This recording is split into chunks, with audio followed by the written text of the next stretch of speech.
Hello everyone, thank you so much for coming. We're going to have a quick start now, and some people will join. Come in. All right, so welcome to Cambridge. Thank you so much for coming today. Welcome to CRASSH and welcome to this first hybrid event organized by our group, AI in Women's Health, Bridging Research and Patient Voices. My name is Bianca. I am a computer scientist. I did my PhD here in Cambridge, and together with these lovely ladies, I co-founded obviously the slides don't move. Oh, here we go. This AI for Women's Health group hosted at the Alan Turing Institute in London. And I'm now working as an AI researcher in women's health at the University Hospital in Amsterdam called Amsterdam UMC. So it's my pleasure to have you here today. I'm really excited for this event. As I mentioned, it's the first one we're doing this. So I'll tell you more about our group in a minute. But first I'd like to ask you a very simple question, which is, why are you here? And I hope that the answer is not for the food, because, well, at least food for thought. So for me, at least, I would say there are two reasons. The first one is obviously to learn from all of you about this topic, which is extremely important. But also the second reason is that I believe that every single woman, child, and individual assigned female at birth deserves to have access to healthcare. And unfortunately, that is not currently the case in this country, but also beyond. And I think if you're here, you probably agree with me that this needs to change urgently. So the question I would like to ask today is, how do we change that? And I think today, we can explore three ways in which we could change the status quo. The first one is closer collaborations, and hopefully today the group of people here will make that happen. The second one, and I think it's extremely important to remember this one, is to better involve patients, to better listen to patients, and to better consider their perspective whenever doing research, but also in the care that we provide. I'm not a clinician, but I'm talking on behalf of clinicians here. I shouldn't do that, really. But and then the final thing is, I think what we want on top of that is also to consider the role of artificial intelligence in this space. And this is obviously something that in specifically gynecology needs to be done more and more. It's not currently so developed at the moment. So I would like to give a few logistics and safety announcements prior to introducing our group. So as you can see, the final program for this event today is on our website, as well as the biographies of all our speakers and panelists. There's just one typo for the panel about patient voices that ends at 12 and not 12:30. In case of a fire alarm, you are very calmly required to leave the building from the main entrance that you came from. And what else should I say? Oh yeah, the toilets. So we've got toilets on every single floor. The toilets on the ground floor are accessible for people with disability, and the one on the first floor are gender neutral. And what else? The camera, for people attending online, welcome as well. Please keep your camera and microphones turned off, please. I would like to remind everybody that this event is recorded and pictures will be taken. So apart from 2 workshops, everything will be recorded and made available on the CRASSH website, as well as the Alan Turing YouTube channel. Very important, language matters, so we kindly ask everyone to be respectful and considerate of others' experiences and perspectives. This includes also, please do not share personal and patient information during the workshops. For ethical reasons, we cannot record that type of information. And when it comes to asking questions, we have a Slido, and we will share the link shortly. So we'll take all the questions via Slido in order to also allow people online to participate. So for any technical issue when it comes to online participants, you can contact Emma by email or directly in the Zoom chat. And for attendees today in person, if you have any questions about logistics, or you have special needs, or you want to access a quiet space, please ask me or Nikki, who is currently helping us at the registration. So I will now introduce our group, the AI for Women's Health group. We are hosted, as I mentioned, at the Alan Turing Institute in London, which is the National Institute for Data Science in the UK. And we are part of a bigger community called the Clinical AI Group, which Emma will shortly introduce. So essentially, we are an interdisciplinary community interested in advancing women's health and how AI can help to do so. So we are 4 co-organizers, and I will let my co-organizers introduce themselves in a minute. We started as the first national academic group in the UK on this topic in July 2023, and we've now grown to become internationals, and we're very, very happy to have some of our speakers today, as well as the people in the audience coming from many different countries, so thank you for making the trip. We did a couple of events, so 8 online events, all at least some of which the recordings are available online on our YouTube channel. And this is our first hybrid event, so we're really, really excited, and please bear with us if there's any problem. We are learning by doing. And then the final thing about our group is we were awarded the AI Visionaries Leading Health Innovation for Women recognition from the NHS in December.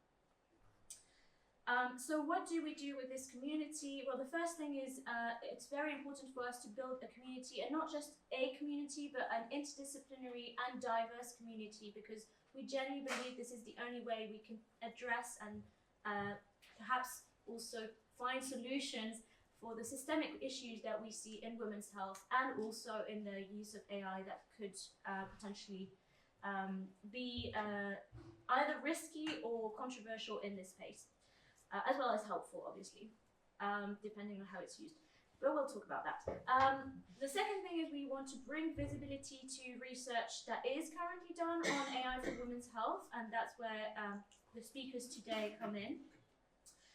We also want, obviously, to facilitate collaborations. I've just heard yesterday that someone was able to publish a paper in a very nice venue, thanks to meeting that took place in one of our events, and that presentation was then transformed into a paper. So that's the kind of thing we want to see more of, and we want to bring more people to this field in general.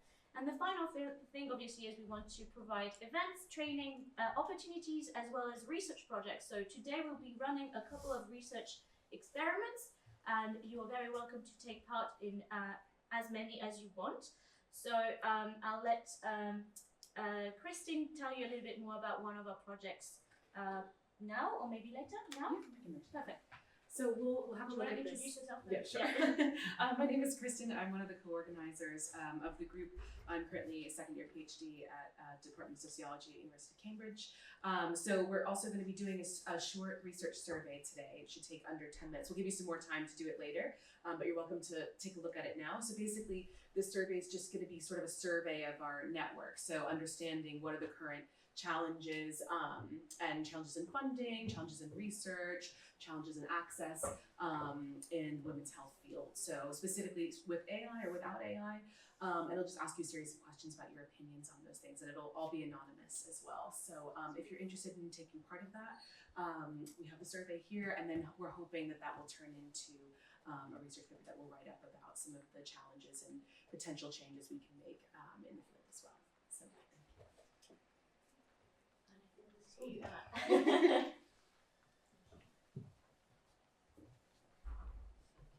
Hi everyone, I'm Emma Karoune. I'm a principal researcher at the Alan Turing Institute, and I run a team. I would consider myself a researcher, but actually now a research technical professional, because I actually specialise in community building, which is why I'm involved in the Clinical AI Group. And so we're very happy to be part of the, I'm working it. The Clinical AI Interest Group is really the sort of parent group of the AI for Women's Health group. It was started by Nick, Alicia and Zhao, who is a lecturer at Birmingham University in 2022, and they very quickly commandeered me and said, we actually really need your help to kind of accelerate this. So we've grown from a group that had no members, or 4 of us to start with, to nearly 2,000 actually now in about 3 years. So we're a really, really large group. And what we try and do, it's exactly the same really as the AI for Women's group. We try and share knowledge, we try and pool knowledge and collaborations together, and we try and do some educating. So how we do this is we have monthly meetings where we have lots of really great speakers, really diverse speakers come to speak to the main sort of clinical AI group meetings. We do in-person events, so we usually support AI UK, which is the Turing Institute's sort of main conference. Sort of big fancy conference. So we ran some panels this year, so that's Alicia, with some really amazing clinical research or clinical people who have been bringing AI into their actual practice. It's on YouTube, so I'd say check that out because it's really interesting. So they're people who've actually like brought the research into practice, so that's really cool. We do quite a lot of stakeholder workshops just like this, so we run them with particular programs at the Turing, so we have a Turing-Roche partnerships, we've done some events with them. We also link up with other EPSRC groups, so Neurotech Network is one, and we also support things like different super interest group, which one is our pathology group as well. So that's the next thing about pooling, which is we have been supporting these super interest groups. We didn't want to call them subgroups because we think they're important, more important. So that's why they're super groups, because they're more important. But we've got 9 of them now, which Women's Health is one of them. But all these groups are fairly independent of us, but kind of sit, I suppose, as little child groups under the bigger parent group.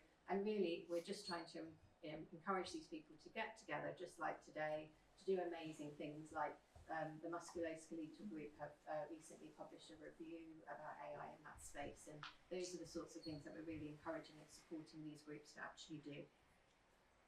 And then we tried to do some educating as well. We've run a summer school a couple of times. We haven't actually done it this year, but I think we've actually got something coming up in September, but it's quite specific to public health because we're doing a bit of a link up with the public health college, Royal College, I think it's called. But we've also been doing a bit of scoping work around clinical AI skills in the NHS, and we ran some town halls last year. And also we've been chatting to some kind of key stakeholders in government as well to try and do some work with them. Just to advertise, we have got a meeting next week. If you want to come along to that, it's online, and we've got Mariana Laplante, who is actually one of the AI fellows, Turing AI fellows. She's talking kind of generally about what generative AI is, so it would be a really good introductory talk about all the different aspects of that. So please do. If you're a member of our big group, you can just use the normal Zoom, but if you, sorry about the QR codes, there are so many today, but everyone uses their phone, so hopefully you can get on that. But I think we'll share the slides later if you miss any of those many QR codes. And that's it. Over to you, Annalisa. Thank you, Emma. Thank you. Okay, just as a bit of an introduction about myself before introducing our keynote speaker. My name is Annalisa, and I'm an associate professor at Teesside University, which is in the northeast. I did my PhD here in Cambridge, so it's a pleasure being back, and I work on the application of AI for healthcare, and specifically for cancer research on the integration of different data types to predict response to treatment. I'd like to introduce our keynote speaker, Yvonne, and I just want to mention it's a real pleasure to have Yvonne back, because she's been one of the speakers during these 2 years of online meetings, and our talk was very well received, so we thought, okay, I think Yvonne will kick off the event in a great way. Yvonne is a lecturer in engineering science at the University of Oxford, and today she will tell us about how we can actually use AI in the clinical setting, just to set the scene and just give us a bit of an introduction to this wonderful day. Thank you.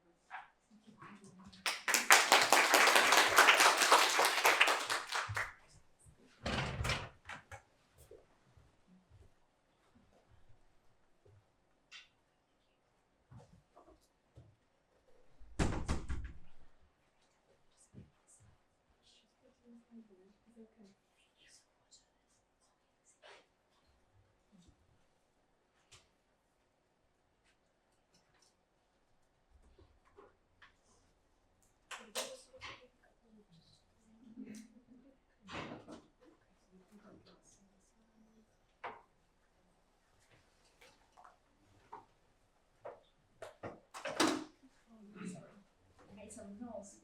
So are you okay to use this? Yes, of course. And then I'll just make sure people can see you based on where You should stand by that. Sure. You should stand by this. Oh, I see this. you can see the camera up there. So You mean the Zoom? I think do we have the Zoom call? Thank you very much. this is what people from online will see. So just Sure. Thank you. thank you. Can I put that on the screen? Maybe in your email. If you give me your email, we can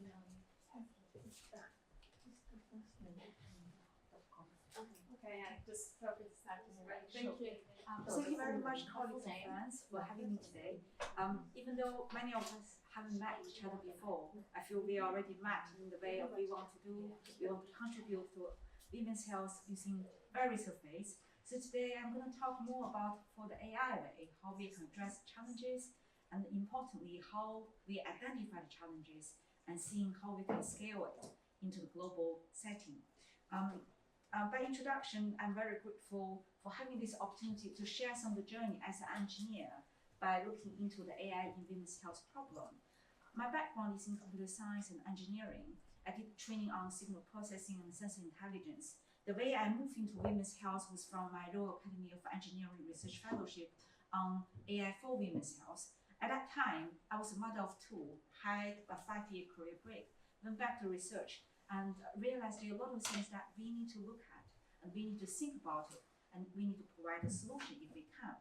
And one way for me to look into it is how we can, using AI as a tool to help us to solve the problem that we have already identified. So some of the research areas and interests that I'm focusing on for now is more towards the sensor intelligence, artificial intelligence, clinical AI settings. But today, because there are many of us coming from diverse background, I hope it's a venue that I can use AI as an introduction to see how we can broaden the discussion and see how we can contribute to this area. So identify this particular problem, I highlighted 3 keywords that I hope to define them. By defining them, we can think about how we can use AI as a tool to improve them. So the first one is equality. So define it around AI for women's health. What I'm trying to emphasize here is how about we think about equality as an inclusive setting, not only about gender, not only about health, but it's as a whole, as we are human beings in the environment of using AI to address the gender bias in healthcare and broadly even including environmental health, providing fair and personalized solution for women. And I would like to add a disclaimer here. When I mention women here, we want to be inclusive for people who are transgender, who have identity as a female, because anyone who has been identified as a female and believe they are female, there will be something involved in mental health, physical health, which I will talk about later on. The second one is intelligence. When we talk about artificial intelligence, we treat it as intelligence. However, for that intelligence, what we are looking at the moment is how we can artificially create intelligence already showing humans' intelligence into a machine way. Thanks to the improvement of artificial intelligence in the last few years, now we see the generative AI now bring a new type of intelligence more and more accepted. So when we talk about intelligence, I would like to think of as a leveraging AI to enhance diagnostic, treatment, and preventive care. Those are the clinical goals for improved health outcomes. And the last part, the most important part, is empowerment. As a woman myself, I found having the tool to understand or having the knowledge to understand what my health condition is one of the most important part. And by understanding that, then I can choose the AI tool that I want to use. I can trust, and as an engineer, I can develop to using AI to give women the greater control over their health, from early detection to the personalized interventions. There are many talks about women's health or AI, but today what I'm going to look into a especially different way is I would like to introduce the physical way in engineering perspective of what is the future of AI innovations. And secondly, I will introduce about the challenges we are facing for globalization, and particularly the problem that we have already discussed in last slides of AI for women's health, and the extended landscape of AI and the digital platforms. So let's crack on for the first jigsaw for the AI innovations for women's health, which is AI. As an engineer, when I think of AI, I think of 3 blocks. First of all, information. Since 1950s, the sharing entropy really, that theory giving us the foundation of what is the computational information and what is uncertainty involved. Since then, little has been done. When we think of AI, we think of it as intelligence, but in the engineering way, we also treat it as energy and mass. Why? Because energy giving us the power and giving the model the power to provide the decision to make, provide the equilibrium that we are trying to provide in the system. And the mass really is linking all of them together to say, we are as human, we are mass. The model itself, it can be treated as mass as well. The entropy really describe how this mass physically can change. So this part actually will link with the mobile health we talk later on when we think about how we can improve the information, the energy we are using in AI, and how those mass that we are creating, we are using, ourselves are enabled as, can really spread out and then providing such an AI infrastructure and ecosystem involved in. So the first 2 parts that I would like to emphasize is, one is the networking and communications. It is not the typical way that we look at AI for women's health or AI for health, but it is important. In this area, we are looking into data and model transmissions, energy, bandwidth, and performance trade-off. And another large area actually is computation. Since AI is happening in computers, we need to make sure what we are representing using computational linguistics makes sense, right? And the energy we're using there is possible in mobile devices, in modern computers. And the AI training and the inference learning sometimes happening at different locations. How we can handle those information. Each of those questions we addressed, we already identified in computer science and engineering, will be able to fit into those 3 triangles and engineering in the energy, information, and mass triangle. So when we transform them into physics, math, and ethics, there are a few areas we have already identified. For example, lately, very popularly, people are talking about physics information informed AI. And also, we have a long-going research area in information representation, try to reduce bias, and also provide a trustworthy AI. And there is an emerging trend of embodied robotics. To solve the information security, we have federated learning. When we have multiple devices, we have the IoT swarms. And when we try to identify how we can carry out those computing, we have the edge computing. And in women's health particularly, we are very interested in bias, fairness, and also how we can do the reasoning behind it. And the new sensors in quantum computing, quantum sensors also open another door for us to see how we can handle mental health and other emerging devices, emerging conditions that we try to identify. By addressing those issues, I think the first one I would like to introduce is federated learning, which I just mentioned, which is what we can normally consider as a way to solve the trade-off for the emerging needs that we haven't seen before. So what is federated learning? So federated learning, it is a way to help machine learning or AI to federate learning together. Information are not going to be shared, models are shared. So that will provide us infrastructure to say whether we are sharing them centrally or we're sharing them decentrally. And federated learning actually is to say we can do both ways.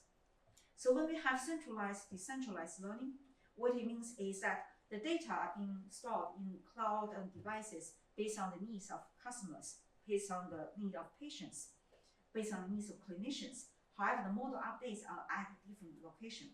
Let me give you an example. For the centralized machine learning, it's more or less going to be happen for the way that there are multiple hospitals, people having similar conditions. Then we want to learn that disease really well. Then centralized federated learning will help us to transform the model, learning from each other. Therefore, when we have similar issues, they can be addressed, especially for the resource restricted area that they may have very little amount of patients. Then how we can understand the condition more, then centralized machine learning is going to be really helpful. The other one is decentralized. So for the decentralized, what it means is that is for the rare conditions, we have very little information. Maybe there are only 5,000–7,000 patients globally. Then what happens is we have to learn from other diseases and try to transform them into a way we guess. It's a guessing game. And for the federal learning, the middle part is to say vertical federal learning. So when we learn the horizontal part, is to say we have similar feature space, if we use a machine learning term, for different users in the hospitals. And for the vertical federal learning, actually it means that we are going to learn different space for same users. So it's more or less for people who are looking at their personalized health condition monitoring and digital twin. Therefore, they can learn their condition linked to hormone, to breast cancer, hormone, to other emotion health, physical health. These are the ways that we are trying to make the AI contribute to emerging areas. And transfer learning is what I mentioned before when we're looking at the rare diseases. We want to transferly learn them by learning the data and model differently. It sounds really nice, but in reality, it's not that simple. Why? Because AI relying on mathematics, physics, imaging equipments, and also foundation models. In the last few years, a lot of things has been changed for foundation models. We have now, since 2024 to 2025, if we look at this map, it gives us a demonstration of how much has been changed. And that really influences us as engineers, as innovation developers, as clinicians, as stakeholders in this field, how we can make decisions of trade-off between accuracy and efficiency. The example I would like to give here is, say, for example, I have a software developed for monitoring a particular condition of that woman in their health condition on the mobile phone. And to make that happen, very often I need to have that accelerated on the GPU or on the chip that can be run in the computer or in the machine. But having that acceleration done normally takes about 2 years. And if it is larger scale, in global scale, we are looking at £500 million of spends. However, in 2 years of time, model changed, which means all the accelerations, the foundation would have been done, now have to come back again. So what it means to us in design and implementation, it means we have to have strategies.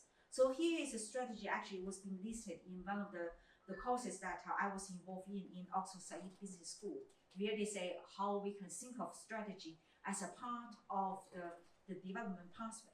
Therefore, when we design it, we design with the people who are in the ecosystem and build an architecture, understanding the challenges and also what we are going to face for the matrices and so on.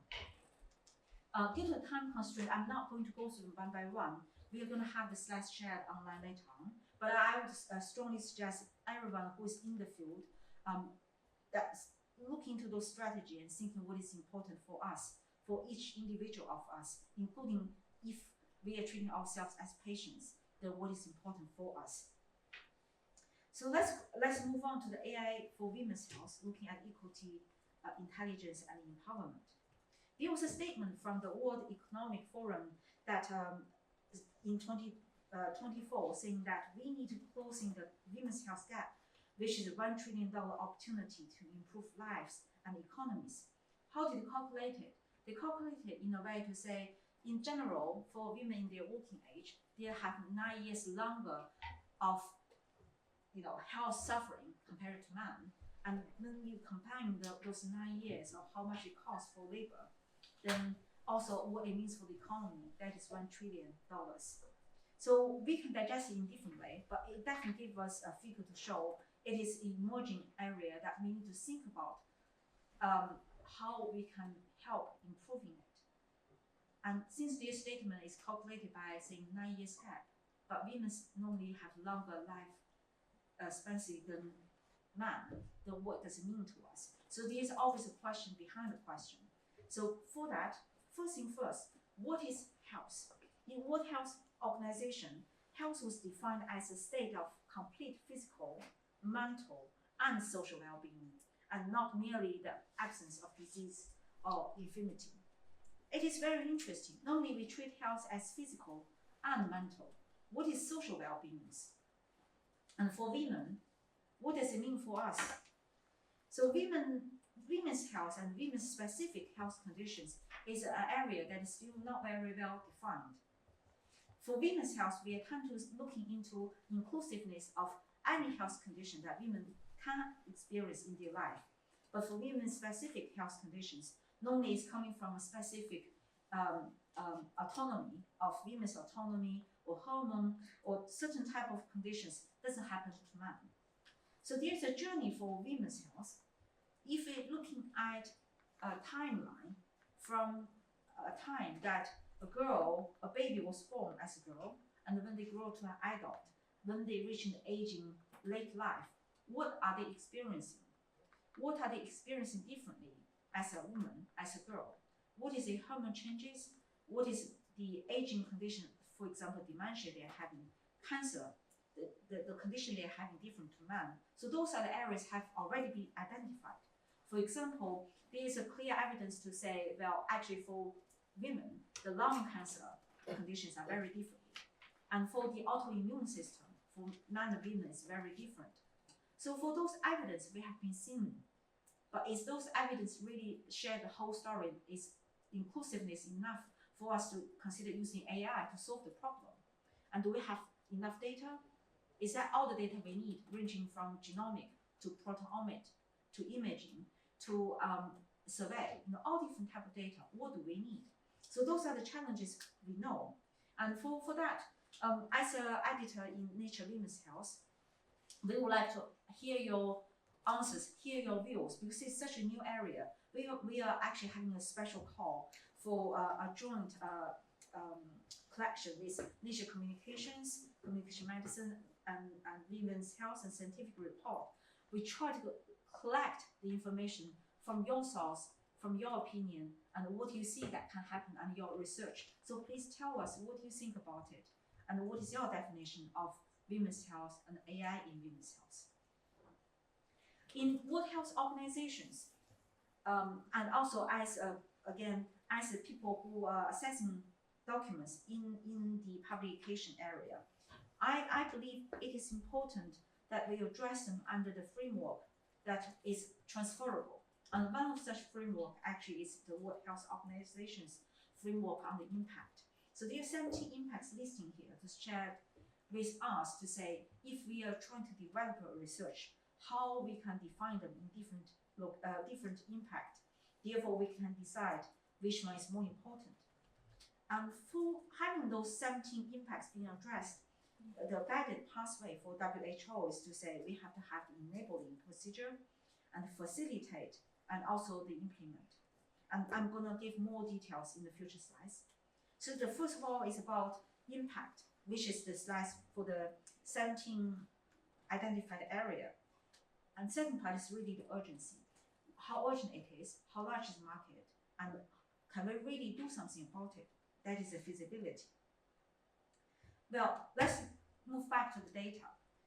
It is important for us to collect the data we need to address a problem.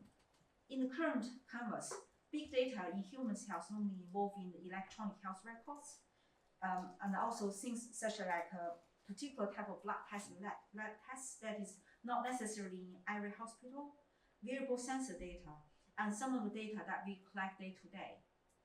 That doesn't necessarily need to be clinical, but it's really important to us, such as how we do the lifestyle changes and exercise. The four major areas in AI for health are really in the area of medicine and scientific discovery, patient observation and interventions, infrastructure, operation, management, safety. Lastly is how we can transfer what we have done in developed world to developing world, or cast a special solution for the developing world. There are a lot of things that we are saying that we can try to change from traditional way of how we carry out the healthcare in the hospital-based setting to new way of community and home-based settings. But we are still on its way. some of the example in AI advances in this transformation, it is involving the world model and AGI, and some of the intervention that we have been tried of, like digital twins, embodied robotics, virtual worlds, and also, as mentioned before, quantum computing also play an important role. But all of this is how we facilitate. Do we have really the foundation to enable it? That is the AI safety and regulations.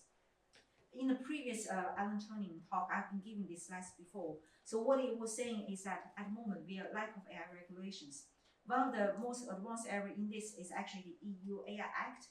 We are actually defined to say for the AI applications, we have different risk groups. Therefore, if we're trying to using AI to solve the women's health problem, then we have to think about the solution we are providing, which risk category it is allocated into, and that will affect with us how we can launch the product, and whether it's be FDA class 2A, class 2B, class 2C, and even higher rates, and what it means to us to make it scalable and globalized. This is the pathway of really what AI is gonna take place when we are doing the development, ranging from the planning design to the way of launching the product. So this is on the FDA guideline that for AI, for health, what they're expecting for AI as medical devices. So in this field is evolving area. There are regulations, but having large language model, generative AI in the field is still on the moving pace of we need to define what is going on. So this is a guideline of saying how AI can improve women's health potentially. So in the last 5 minutes, I'm going to give you some case studies of what Oxford has been done and what I have been involving in women's health and generally mobile health. So the time when I involved in women's health was a project that was carried out with Oxford John Radcliffe Hospital, looking at how women should look after themselves during the pregnancy. So this particular application is to say for people with gestational diabetes, how we can monitor their diabetes condition and therefore providing a guideline of changing medication. That was a very interesting project. It took about 10 years from us to launch, to exit, to make it as covering half of the population in England. However, we in this journey, we see a big challenge that we are trying to get the technology level readiness from level 2 to level 6. Most important part is clinical evidence we're collecting and also the cost involved. So it took us more than 6 years to sell to the first hospital to now scale it up to the whole England. The second study I'm going to share here is the IoT swarm. I'm not sure how familiar you are with the swarm. So a swarm actually it is inspired by how the birds, how they are actually flying together and they don't knock on each other. It's almost like naturally they have those sort of intelligence to collaborating with each other. So this means that when we have thousands of sensors or devices around, how can we make the information synchronized and transferred in a way that is organizable and that is usable for AI? And for us to look into that, what we have done is a European project called Smart Edge. We create a user case for having multiple sensors in the household, and therefore we can look into how we can provide an early alert for like heart failure and for falling to the floor, and also the mental health condition monitoring by knowing that what is the temperature of the body, so on and so forth. So this is another application that is highly relevant to this area.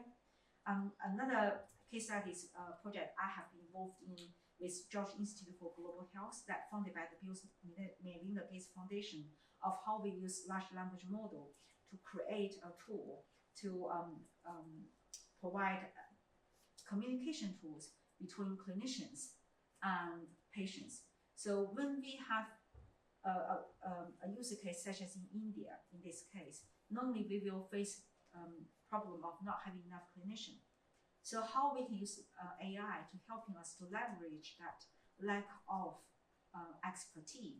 Therefore, in another way, it transforms the AI for women's health. Is also a very interesting area.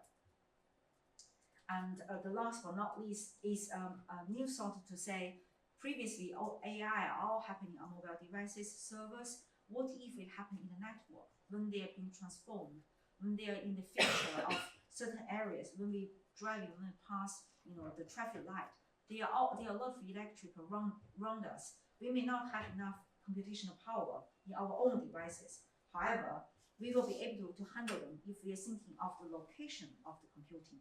So this is one of the work that I was involved in to transform the machine learning from device-based machine learning to in-network machine learning.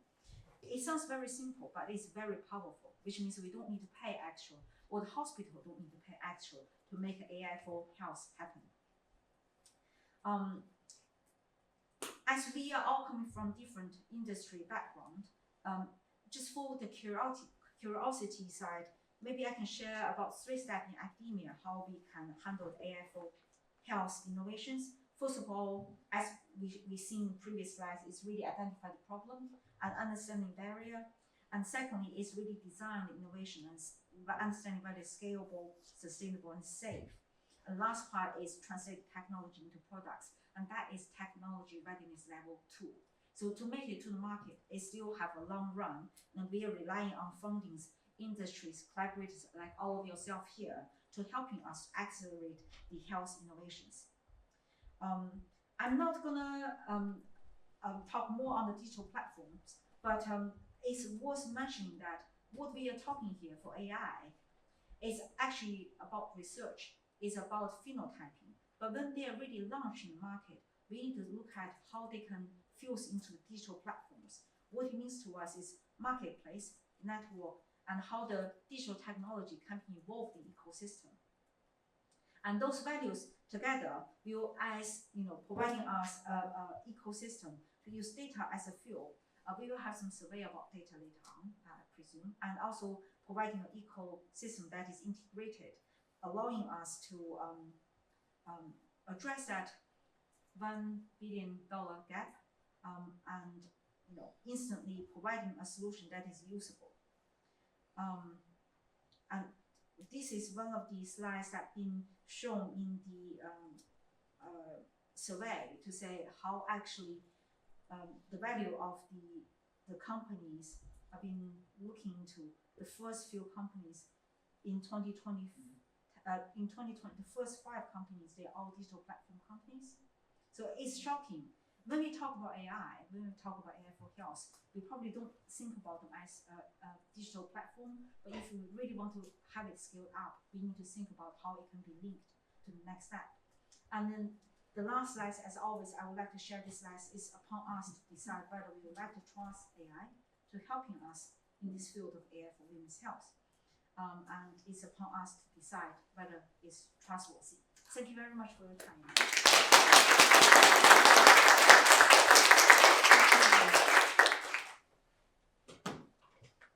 Thank you, Yvonne, for the amazing talk and for just providing an introduction to the day and just lets us think a bit more about what we do every day around different sections. So we do have 5 minutes for questions, so we can probably start from one question from the audience here, one question from... I'm so sorry. Oh, it's all right. I saw this one. Do we need to rejoin the Zoom from here? Yeah. Well, we'll start from a question from the audience. So does anyone have any questions for Yvonne? I'll probably... Any questions? Yeah, just... That was a really great presentation, thank you for that. So I was kind of curious in terms of the research that you want me to invest in terms of having more funding essentially for women's research, but where do you consider all kind of different, we're all coming from different backgrounds, different races, and that for me, our experience is very different. Like as a South Asian woman, my experiences have always going to be different to other ethnic groups and whatnot. So when you think about equality in terms of that aspect, how do you think we should go about that? At the moment, Sorry, Yvonne, could you just try and repeat the question? Yes, sure. So the question is about one of the challenge is for the funding for women's research. There are a lot of problems has been identified, but how can we handle the funding issues and whom we should turn to when we have those insights of developing the new products and ideas. Is that right? Yeah, essentially, but in terms of thinking about it in terms of intersectionality and the different experiences that we have, and it's not just a one-size-fits-all approach. So I try to repeat this part. Would you mind to use shorter sentences so I can repeat? I've done. Okay, right. Sure. Sorry, Right. I'm very responsible. So first of all, for the funding part, there are a lot of funding bodies start to realize the issue and then they put strategic fund to it. One of them is Bill's Melinda Gates. Now it's more on the Melinda Gates one. They have a large global women's health program. And the other ones is PATH. So they work closely with World Health Organizations and they have strategic thinking of how they can move on this area. But because Melinda Gates Foundation did have a large contribution to this area, they have strategies on priorities. So at the moment, it's about whether the priority in women's health match with the priority in general health. I can give you an example. So for PATH, there's three most important strategies in the next 2 years. Is, if I remember correctly, environmental health, infectious disease, and I can't remember the third one. Sorry. So it's about how actually you see them as not only about women's health problem, but it's more towards how you can join women's health problem into global picture and then make it more specific into the area that's of importance. And for the pandemic, what we have learned so far, actually there are many things is what we haven't been experienced. So it is about future planning as well. So I guess for women's health, because of lack of condition, lack of the data being ready for us to do the research, it's about us brainstorming to think what's required, therefore we can prepare it in front of time. Then once that happens, then we should turn to the founders at the industry, or like the NGOs to let them think about it, because we are the people actually driving those behind. That's great, thank you. There is a question online. Yeah, Emily, do you want to try to unmute yourself and see if we can hear you? Feel free to turn your camera on and unmute yourself if you want. I think she's already speaking. Oh yeah, you're speaking but we can't hear you. I'll try to see. Unless you can get her to speak through my computer. Oh, here we go. We can hear. Yeah, can you try now? Yes. Fantastic. Thank you so much for the really interesting talk. I love to hear about all of your case studies. I just wanted to ask if you could tell us a bit more about the gestational diabetes case study. I think now you had a fantastic slide of how much development has happened in the last 2-3 years. If you look back at your gestational diabetes app, are there things that you would have done differently, or maybe you can do differently now you've moved on so much in terms of the technology, to sort of get it to the clinic faster? Because you said the process took 10 years and it took 6 years to get into the first hospital. Just wondering around, are there things you would have done differently now to speed up that process? Thank you, Emily. This is Did Just anyone check hear the question? Yeah, should we just, do you want to yes. briefly recap the question? Just So the question was about the case study I gave on gestational diabetes, the product we launched that took 10 years to scale up. And if I'm doing it again, or if the team is doing it again, what lesson we would learn from that, and how we can accelerate the development pipeline, and also make it launch in a larger scale and potentially benefit more people. I wasn't the people initially involved in the development. I joined in actually when they already had a random clinical trial. It's before the time that the company was being public listed in London stock market. That was in 2019. So to my knowledge, before 2019, the main work was to collect the data in one particular hospital in Oxford, and having approximately about 200 patients, all of in those years to carry out the randomized control trial. And that actually itself took several years, and publishing them and actually persuading people to say it's safe is the main issue we had. So what it means is we need to try to have the IE CE mark, and we have to pass the stage of FDA clearance class 2B. For having that class 2B happen, we need to make sure the machine learning model we are using there is explainable as well. So we have some publication done in that area and having the clearance being done after Convenors actually was launched after 2019. So all these procedures, each of them take 2 to 3 years, and sometimes require some evidence. We need to publish them as well. Publication also takes sometimes a year. So all of these adding up together, giving us like those 7-8 years of period that we feel we are confident, ready, and we know that we can scale them to other countries. But if we are looking at, again, maybe the other way is really to having stakeholders accelerating the process, making it happen, but in reality it's really hard because each of those procedures does take that amount of time.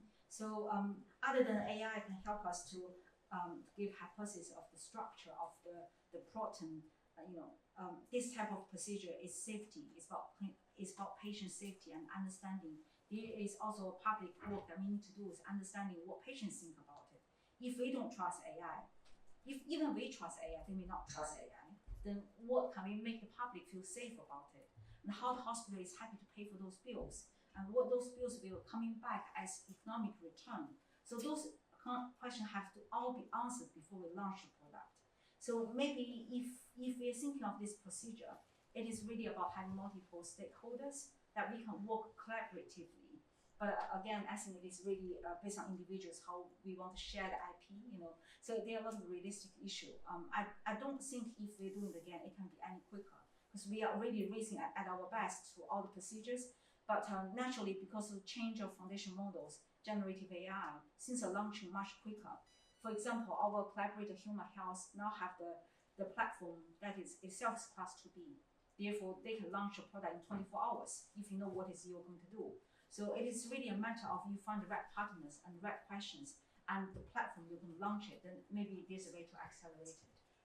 Thank you. That's great, yeah. Let's thank again Yvonne. And of course, Yvonne will be around the entire day for people here in the room who wants to ask a question during lunchtime or break, and people online, feel free to email Yvonne anytime. I'm sure she'll be more than happy to answer your questions by email as well. So we'll move on with the first panel. And for the panel, we'll be using Slido. So I'll show you how this works, probably very quickly. Also so that people online can join. Do you mind sharing the entire screen for 1 second so I can show you? Can I do it? Yeah, can I just do this? So,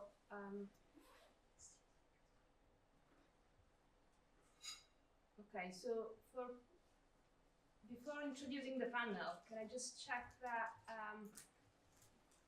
this works for everyone? So we'll be using this Slido. So you can use your phone to take the QR code, or if you don't have a phone, go on Slido. You do not need to log in. There is just something at the top that says join as a guest, just with a code, and you just enter this code. This is the code that will, if this QR code doesn't work, feel free just to Google slido.com, and then at the top there is enter code, and then you can enter this code in there, and you can ask questions. This is the slide that we'll be using for the panels throughout the day. We'll be resetting at the end of the panel, but you can just use this link for the entire day. And we will try to put this QR code quite a few times in case you miss it, but otherwise this is just the numbers that you'll need to remember. And with that, I will probably not go to coffee break. That should wait a bit more, but I'll leave the floor to Kristin for the first one. Thank you. Thank you so much. So we're going to start our first panel on social science approaches to women's health research. So Steph and Aisha want to come up. So I'll introduce both of them as well as they're making their way up here. And I'm going to try to bring these mics over so when we sit that everybody on Zoom gets it. It's going to take me a second to untangle. Bear with us 1 second. There's a very long cable on the desk. You can't see. this will be comedy moment. Yeah. Right. So we can kind of like trade the microphones between us. This one. Okay, so before we start with the questions, I'm just going to briefly introduce the two. So Dr. Stephanie Felsberger is a research associate at the Mindru Center for Tech and Democracy here at Cambridge and at CRASSH, actually. So Stephanie is a sociologist specializing in technology and gender. She approaches her research with a firm aim in countering the techno-solutionist ethos that buttress period apps and other technologies. She grounds her analysis in evaluating the effectiveness and potential impact of technology across varying sociological contexts. She holds a PhD in multidisciplinary gender studies from the University of Cambridge, and her research asked how users of cycle tracking apps in Austria navigate the commodification of their menstrual data through a lens of data justice. And she's currently a research associate at the Mindru Center, researching how users employ AI tools to counter disinformation. Very happy to have you here. And then we have Dr. Aisha Sobi, who's a research associate at the Lieberhuhn Center for the Future of Intelligence, also at the University of Cambridge. Aisha's work is concerned with understanding the interaction of digital systems design and the human experience, specifically how technologies and the narratives of technologies can shape what is acceptable and unacceptable, ultimately privileging and marginalizing certain behaviors and existences. Her work focuses on body normativity, health, and digital systems, especially those that make allocative decisions and the outputs of generative AI image models for the normative power they enact. So thank you both very much for being here today. Very much appreciate it. So I think we're going to start this panel because we have a very multidisciplinary audience, kind of talking about what do social science approaches to women's health look like? What does that look like in a space where there's a lot of sort of STEM research going on? So people want to start speaking to that. Yeah, absolutely. So I always forget what I've written in my little bio. Yeah, so for me, I think social science, I come from like a political economy background. So for me, thinking about social science, you have to think about the power and the money that's involved in all of these technologies. So who is funding it? Where is that funding coming from? What power does that have, or how is that shaping what gets created, what doesn't get created? But yes, so, and then more broadly, the kind of how not only the designers and the money that's creating the technologies, but how does our kind of socioeconomic experience shape the technologies that we're interacting with, and our capacity to interact with these different technologies, and what we expect, what we don't expect. Yeah, that's, I think, a summary so far. Hi everyone, and also I'm very happy to be here. So I'm a bit of a discipline hopper. I feel like I come from political science in Austria, which is basically sociology. It looks very different. I've also done Arabic studies, but often and mostly thinking about tech and knowledge production and how that intersects with power. And I've been working in and around thinking about technologies and data, I think, since 2014. And so I think most of the approaches that I bring to how we think about health come from thinking about how do I think about technology in a contextualized way that doesn't reify the technology as a solution to a problem, because often it's not.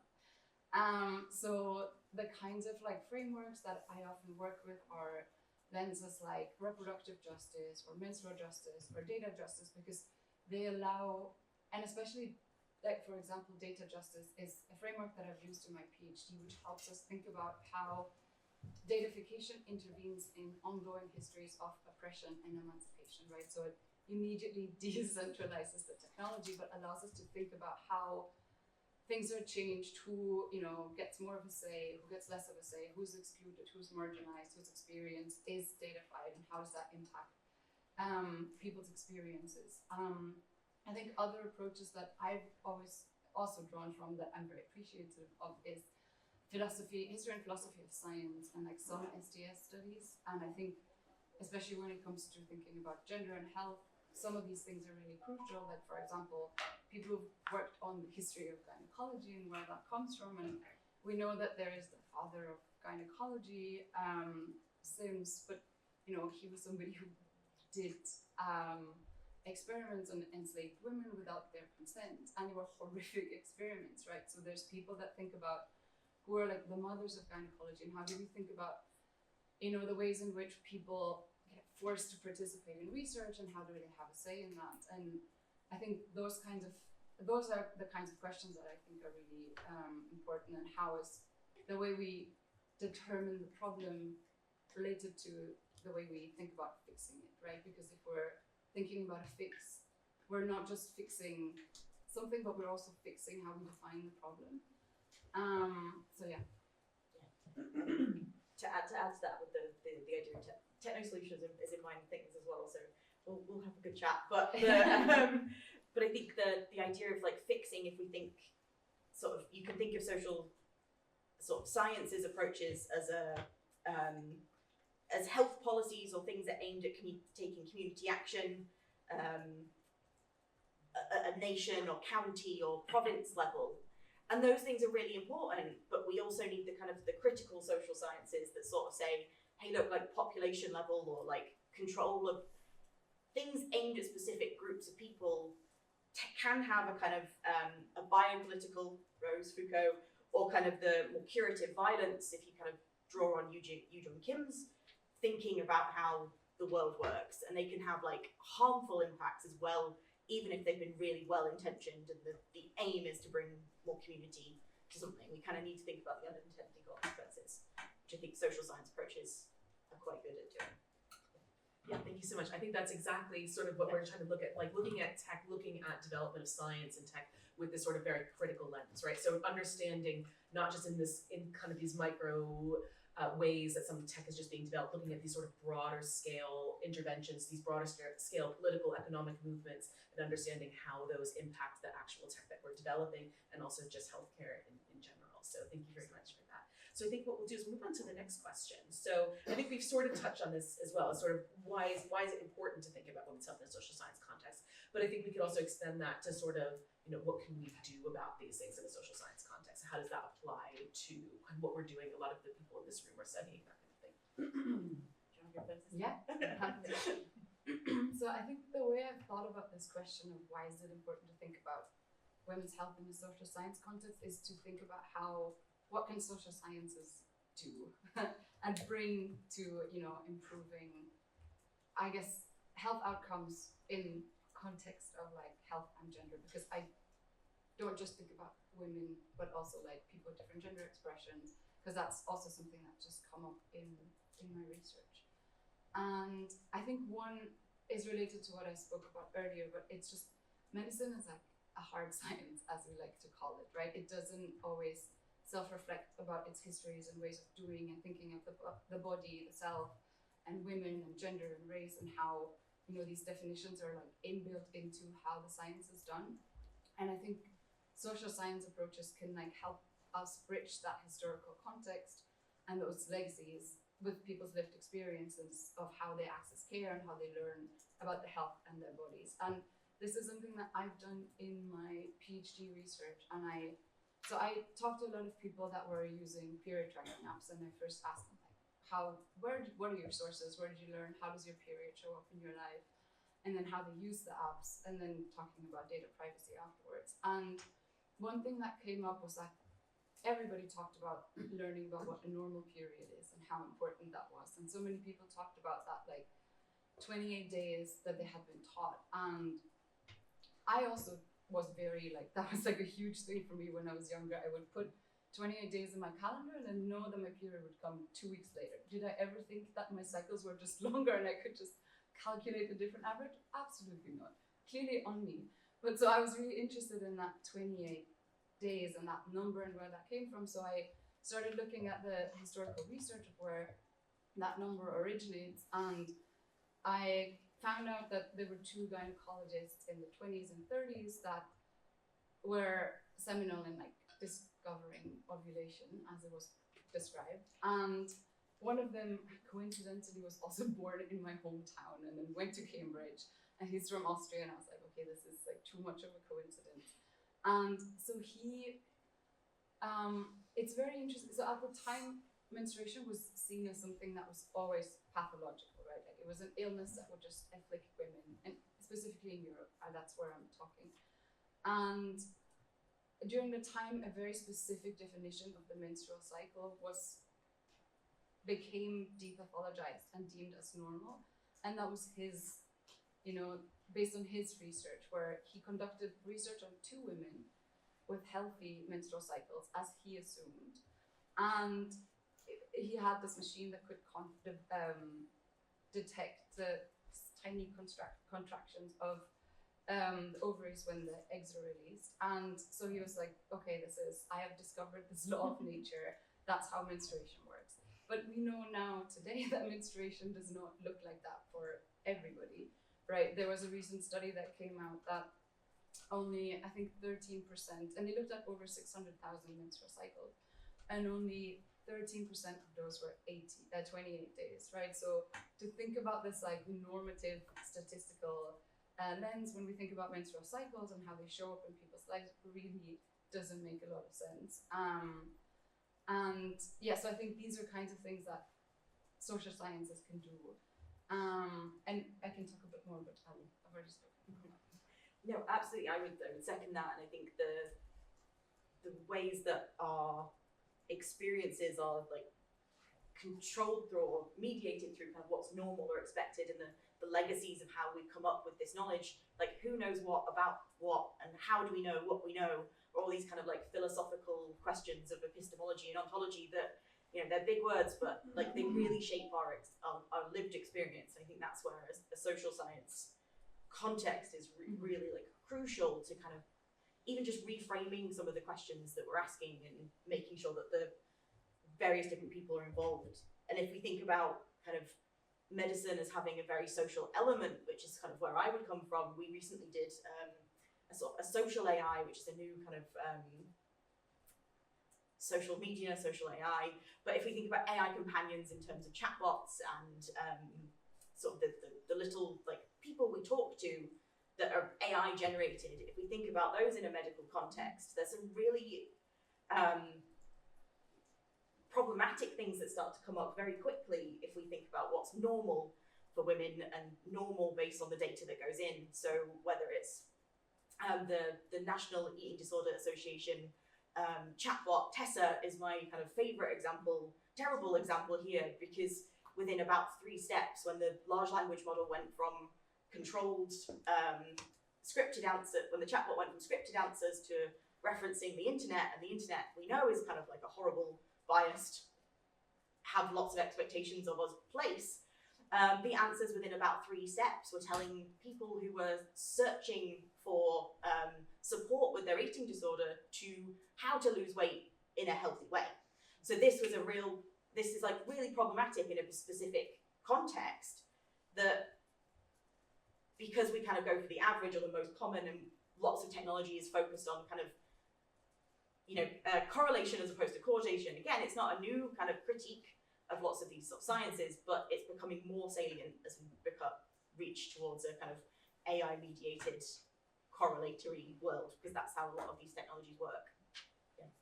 Yeah, I think that's really great. It is just a follow-up question. Sure. On the slides, just the second one, like lots of people are voting that one. Sure, okay, great. So the first question, they said a great point about power and money. How do we overcome the fact that most founders, both research and VC, are men without lived experiences in women's health? Revolution? Sorry, I'm showing my bias there. But I think there's a real challenge. I think as researchers thinking about where our money comes from, which funds we're applying to, which is really challenging because it can mean not taking money, and we all need money to like keep our jobs going. So we're in a little bit of a bind in lots of ways. But there are more and more kind of like pro-justice orientated funds and philanthropic places kind of like arising, I think, somewhat in response to the kind of the wave of negative tech broism that exists. So yeah, I would think critically about the funding that we're accepting, though I want to caveat with I get that that's a really hard and challenging ask. Yeah. I think that's a good step. Do you want to? I had a thought, but I think it is good. So the question was, how do we change? I think I think so. What I would say is that I think the one thing that gives me hope, at least in the sector where I'm familiar with, which is femtech and these like period tracking apps, is that people are getting a lot more concerned about data privacy. And I know that, so when I spoke to a lot of people in my research, there was an assumption that if somebody makes a period tracking app, they care about you and they care about your menstrual health, and they do this out of, it's like almost activism, right? They're like, oh, this, we have to do this. And all the language on the apps is all about like empowerment and all these things. And then when people realize that often, the people who funded PayPal also funded a period tracking app or like founded one, they're really, really, really disappointed. And they're like, I've heard stories where like, I deleted them, like I need to find another one. So the people are also trying to find, so I feel like there might be a way, but it's really difficult because I know there are studies that look at the whole funding, and that if there is a man and a woman applying for funding for a femtech company, they're much, much, much, much more likely to get funding. And studies on how even when you are a female founder, the questions that you get asked are immediately framed negatively, and you have to you're already starting on the back foot. But then also I'm like, I don't want to make this about femtech because we need public solutions to these problems and not private solutions to these problems, because that's not going to get it. That's only going to get us so far. Thank you. Yeah, so this is also what my PhD research is a lot about. So these kind of structures of power and money behind a lot of the women's health tech that gets developed. And I think that's the major thing, right, is that it sort of exists within this system that's already created, but it doesn't exactly match up to the existing system. So I think we have to think a lot in terms about what's driving it and how do we kind of tap into these existing systems and how do you work within those systems. And I think a lot of times that's where we see a lot of sort of issues in this field. But that was a really great question. I really appreciate that. So we do have another question as well that says, how do you think the current political landscape and the restrictions on things such as abortion rights in the US will affect AI development in women's health? Kristin, just that microphone's not working anymore. Could you just use that? No worries, yeah. Sorry about that, everyone. So we're just going to another question that basically asks, how do you think the current political landscape and the restrictions on things such as abortion rights in the US will affect AI development in women's health?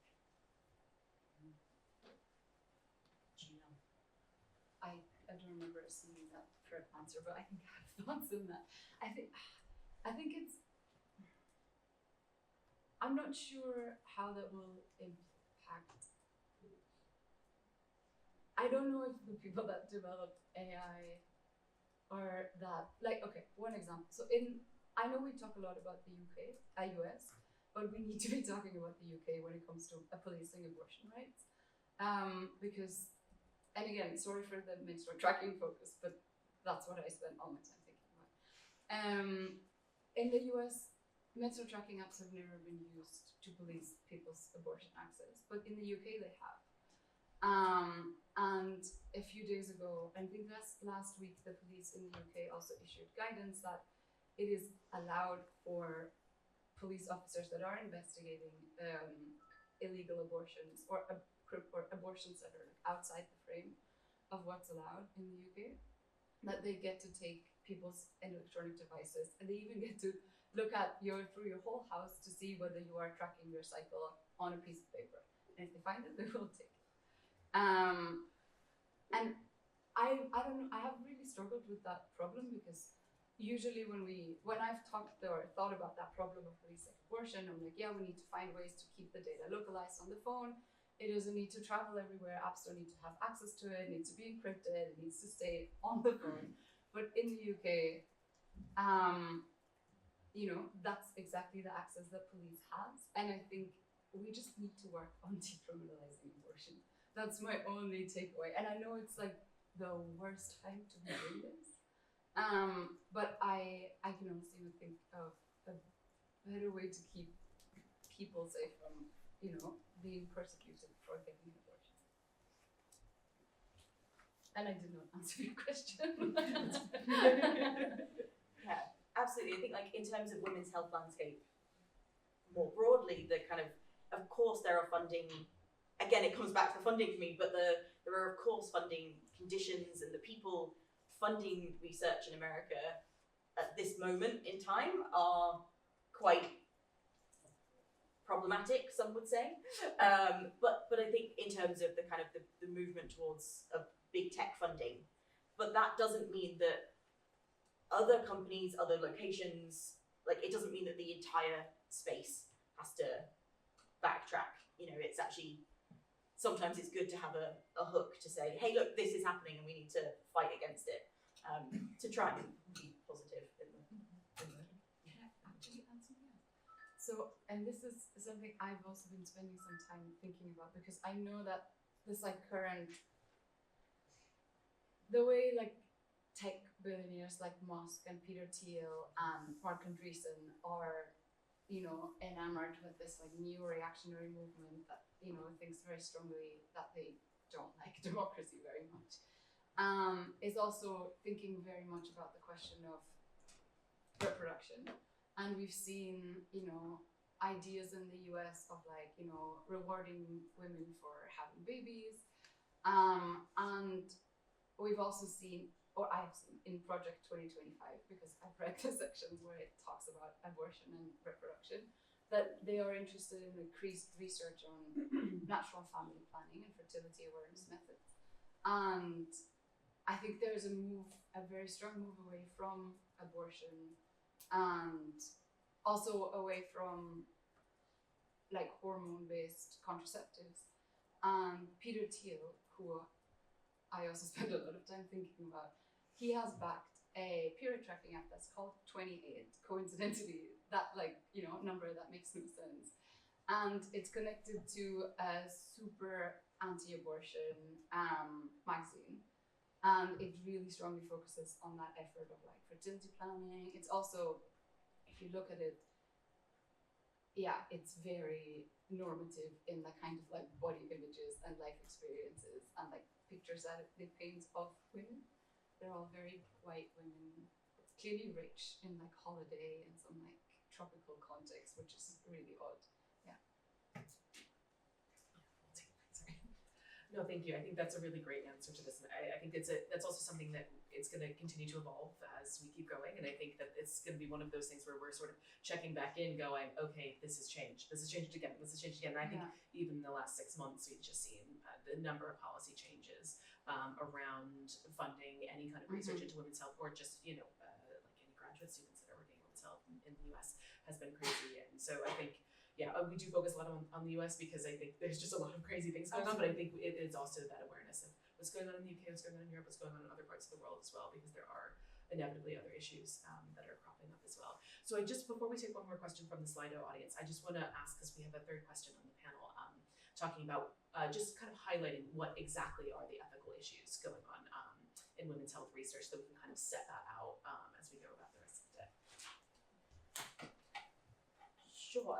I'm gonna preface this with my, like, this is absolutely my personal opinion, but I have to foreground the idea of kind of, we've touched on this a bit, and the idea of normal being good and a thing to sort of strive for, because if we think about, again, sort of Kim's curative violence, I think we really need to consider how AI technologies and their use in women's health are creating this idea that cure and this maximization of personal kind of solutionism towards the making my body as productive as it can be considered a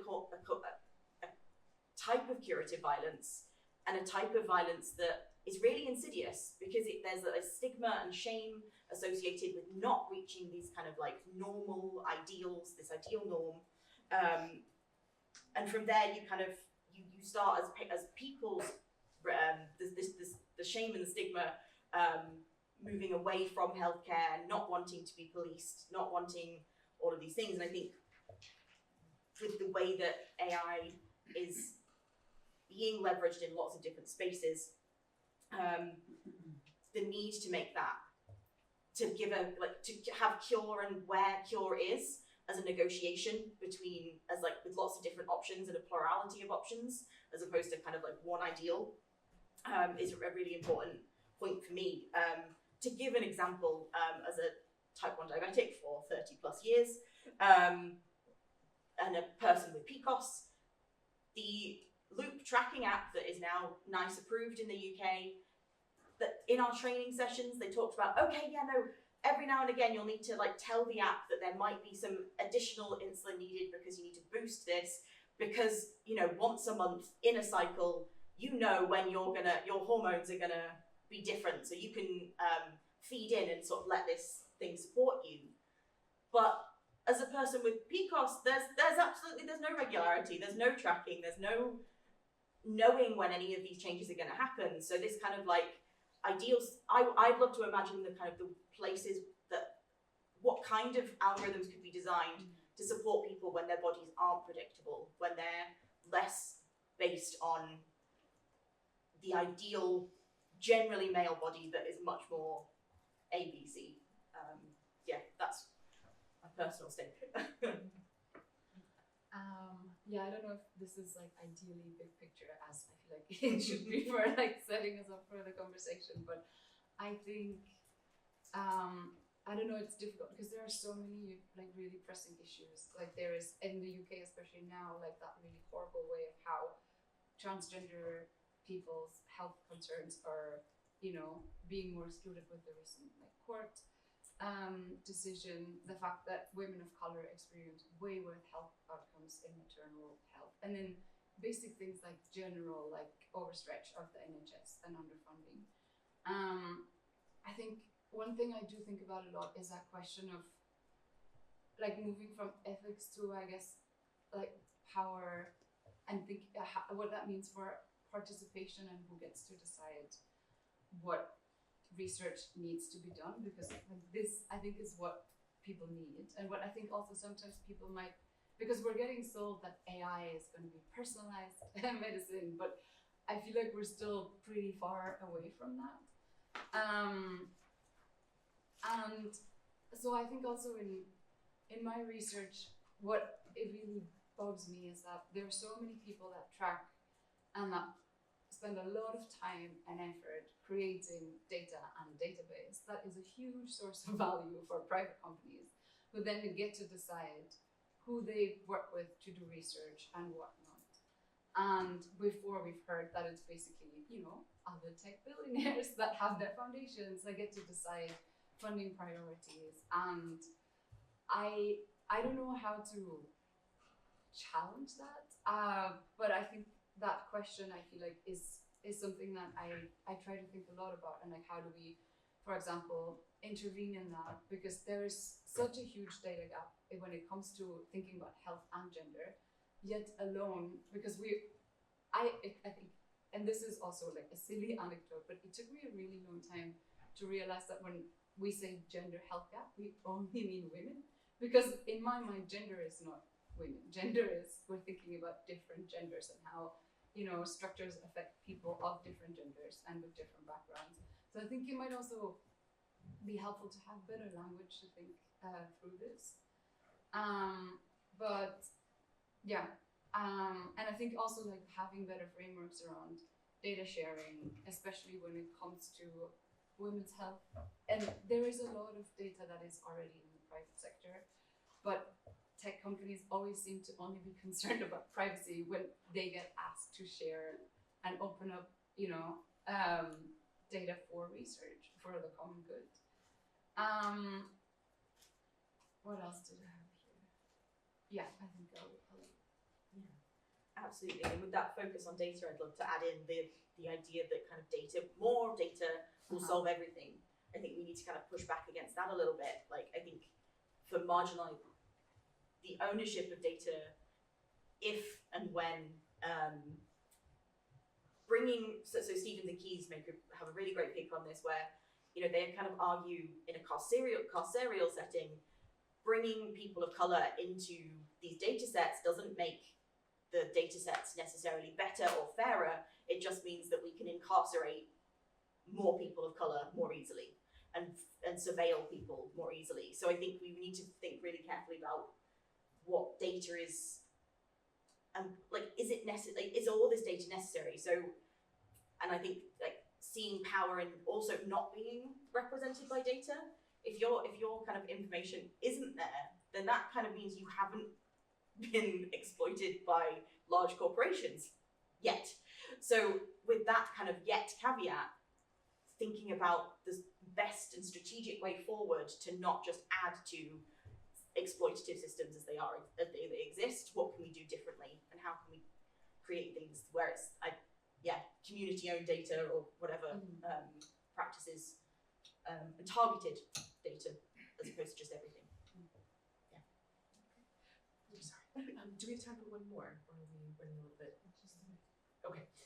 So I think the last thing that we'll mention, maybe we won't go super in depth on this because we're going to have a workshop on it this afternoon. So if you can join the people online, we'll have a separate Zoom link for you to join us as well. But there's been a lot of questions on the slide about how can we design studies and research into health and women's health that better empower the women taking part, and sort of how do we get social science in a pathway that interacts with STEM researchers, that interacts with sort of a pipeline to changes in policy as well. So I think maybe we can kind of think on that as we go, and then I think if you can join the workshop, that's going to be kind of the topic of that. So maybe we can develop some kind of framework or some kind of idea about how best we can kind of get these two disciplines to interact with each other, because I think it's very useful connection. So thank you both so much for all of your answers and for being here today.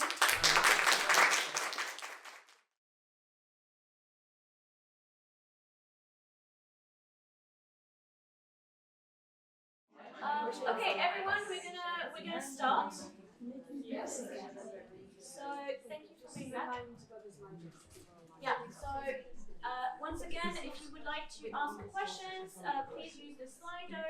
The number is right here. It should be quite straightforward. And I'm gonna start by introducing very quickly our brilliant panelists. I think there's an echo. Okay, perfect. So I don't know which mic works, so which one, is it number 2 or number, oh no, it's 3? Okay. Are people online hearing me? Yes, no, Emma? Yes. Yes, perfect, okay, great. So I'll start by introducing, obviously, I lost a page, great, 1 second. Bianca de B, who is one of our panelists for this panel and is joining us online. So we will put Bianca on the screen in a minute. So Bianca is an experienced advocate and founder of the Endometriosis Foundation in the Netherlands, with extensive and intensive patient interactions. Bianca, and bear in mind my name is also Bianca, so there are 2 Biancas today. Bianca is dedicated to ensuring optimal endometriosis care that leads to the best quality of life for patients.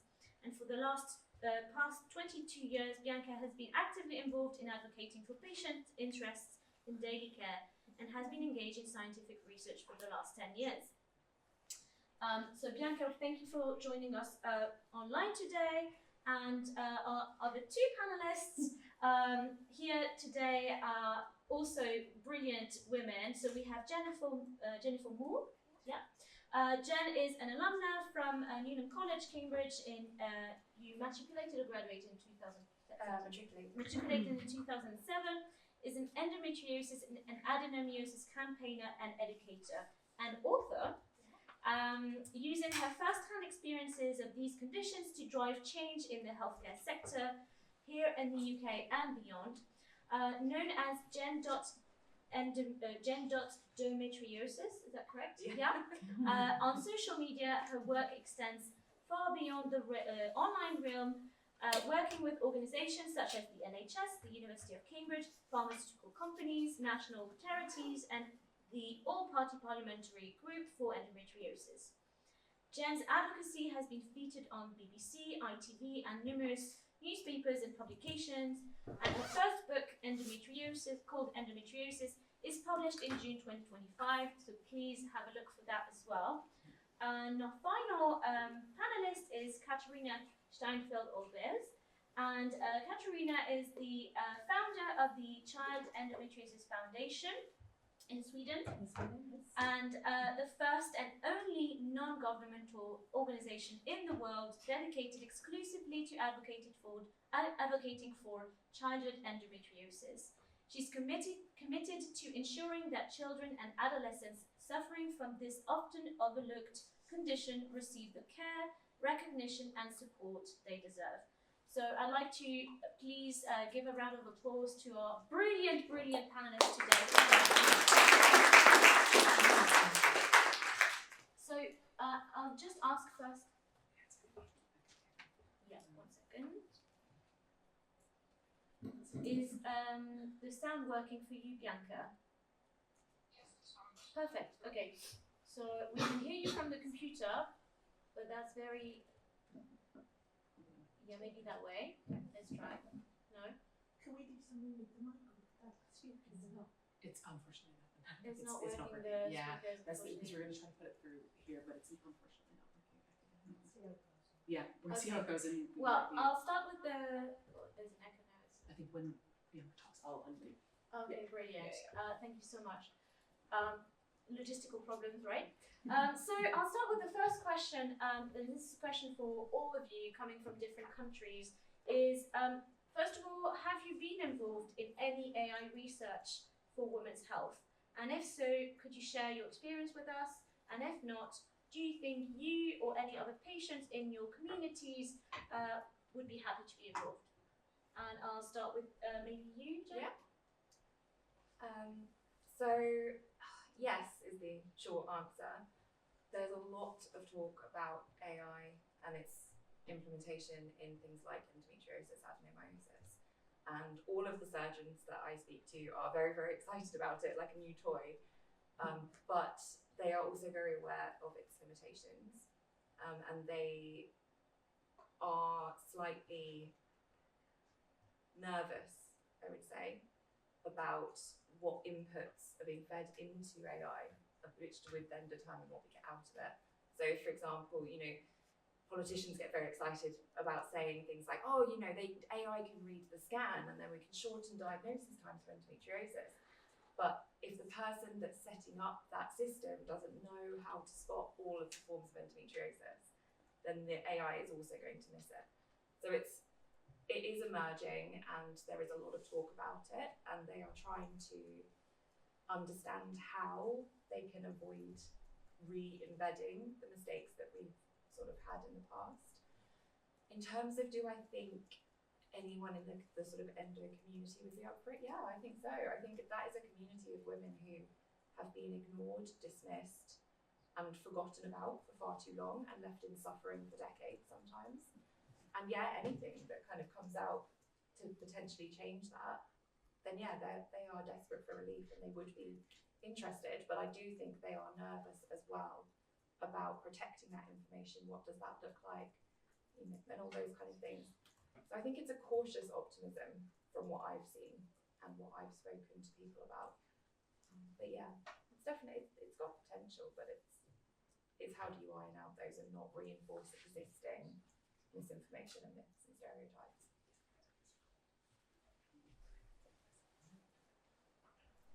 Yes, I haven't been that much involved, but I've been on the advisory board for a European funded project, not only based in Denmark, but also based in Denmark, called Female Finding Endometriosis Using Machine Learning. It was very interesting, but the problem that we in our organization always face is that no one includes children. And for us, when we talk about children, is that the UN Convention of the Rights of the Child, that's everyone under the age of 18. And by focusing on that convention and the strong rights that children have to have the best possible health, the right to education, leisure time, and a good quality of life. A lot of people are interested, but we are a bit before our time, I'm afraid. But we're getting there slowly. Sorry.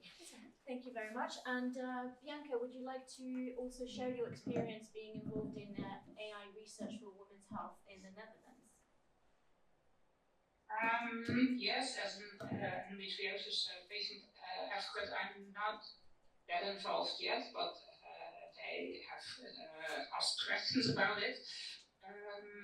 But I see a bigger attention for it. I think it's a good development, but we have to be careful in what we learn. The AI, as one of the speakers already said, if you learn the wrong data, then yeah, it's not gonna give you an earlier diagnosis, but only false data. But I absolutely see the value and potential in it, and I think also many in our community are eager to take part of that research. Especially if it could lead to earlier diagnosis and better treatment options. And even maybe more personalized care for that matter, especially when it's when it's about the endometriosis and it's often misunderstood and underdiagnosed. And I also see that patients are much more eager to use it in finding information. So not only in the research part, but it's also important that we still see what information gets into the AI tools. I think that's a very big part of being careful with the data. Thank you so much. Thank you. Sorry for the Bianca. Since you're here, Bianca, and I wanted to ask you a follow-up question on that, and maybe others can contribute as well afterwards, is so how and when would you and patients in your community want to be involved in the research? Because I know there's been a lot of conversations about testing products with patients, etc., almost as an afterthought. So I'd like to have your opinion on that. Yeah, thank you. It's important to be part included in the research already from the very first of the beginning. Then we can see how the research is developed and what course of where the research is going. And then we also can see what patients get out of it and if it's valuable for the patients. And if we include very early on, then I think it's most valuable in the outcomes, because sometimes researchers, we can add to it what patients want more eager than only the research part. Amazing, thank you so much. And Katerina, would you like to go next and tell us what you think about that? Yeah, in our community, there is a very big interest in taking part in any kind of research, including children, and also, of course, their parents, because it's us that takes them to see healthcare providers. And as everyone knows, adult women are met with mistrust and disrespect. And this happens to these children as well. And I'm the mother of 2 daughters with endometriosis, so I've done a very tough and hard journey for them to get. My one daughter has been diagnosed, and the other one is undergoing different tests and stuff. But it's taking a long time. But the recognition part is very difficult, because when we talk about child diabetes or child cancer, there are already AI research being done. But this patients group, they just ignored and left out. And the thing is that women who later on in Sweden, the average age to get diagnosed is when you're 37. And 38% have symptoms before the age of 15. And this is a fact. And 70% before the age of 20. And in Sweden, we don't have specialized gynecologists for pediatric and adolescent gynecology. So the child hospitals have no knowledge about this, and the women health providers they don't meet these patients until they're much older. So it's really hard for our group to be included in research overall. I think at the moment what happens normally is that a group will do a piece of research, and then towards the end they invite patients to come in and share their stories. And what they're actually asking is for patients to rehash their trauma, their medical trauma, because in endometriosis it is medical trauma. One surgeon in my book calls it medical abuse. And they expect these patients to rehash what they've been through, sometimes for decades. Sometimes they've lost organs, fertility, they've been gaslit for decades, and they're expected to rehash that with no support and no remuneration. And then it's added for a little bit of spice to the report. So it's, you know, they're featuring patients, they're centering patients. And it is absolute, I can't say the word that I actually want to say, but it is nonsense, and it's ludicrous, and it's disrespectful. What actually needs to happen is that patients in a particular community, not just for endometriosis, but whatever it is, they need to be involved from the start. They need to be asked, is this what you actually want, before we funnel precious limited funding into it? Because at the moment we're just getting the same hormonal drug research again and again and again. And if you talk to most patients, that's not what they want to see being researched.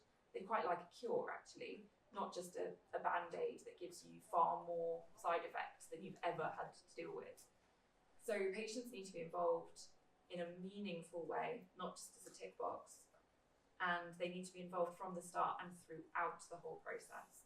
They need to be on any kind of steering group saying, you know, this is kind of going off track, this isn't actually what we wanted. They need to be involved. But it isn't just enough to say they're involved, it has to be meaningful, and it has to be respectful as well. And I also want to touch on, if I may, really quickly, diversity of voice, because quite often when I'm in any room, I see no people of colour in those rooms at Parliament or at the NHS, wherever it may be. I'm quite often the youngest by at least 2 decades, and I'm 36, I'm not that young, but I'm still the youngest by a long, long stretch. And I just think as well we need to be careful with that diversity of voice when we're including patient groups, because whilst we're all connected by a very, very similar story, if you talk to endo patients, we're not all in the same boat. We're in the same storm, but we're all in very different boats. Some of us are in cruise liners and some of us are in handmade rafts. And so I think making sure that we're having diversity of voice included in a meaningful way throughout the whole process is the only way. Thank you very much. I couldn't agree more with what has just been said, and I'd like to remind people of the previous panel that we've just had, because one thing that you can see in social sciences and as well in design are actually methods to involve patients and to do what we call co-design, for example, that has been done for decades, and this is available knowledge. So I think we can use that knowledge collaboratively in this space to make a difference. And you were talking about meaningful engagement. I would go as far as to say ethical involvement, because as you said, involving patient in, and I think it was you, Aisha, who mentioned earlier that having people involved in data isn't necessarily a good thing. So we really need to think about how we do that ethically. And I could talk a long time about this, so I'm going to move on to the next question. But if you're interested in that, please join one of the workshops that I will be chairing this afternoon about co-designing an AI research agenda with patients. And you will have an example of how that could be potentially done. Obviously, I don't have the answers to everything, but this is just one example. So I'd like to actually shift a little bit the focus on the AI role, the role of AI in this context, because as you've all of you raised already, there are some structural, systemic problems in the field of women's health already, and the research that is done in this field already. But I guess my question is, what do you expect AI can or will do in that context? And maybe we'll start with Bianca again.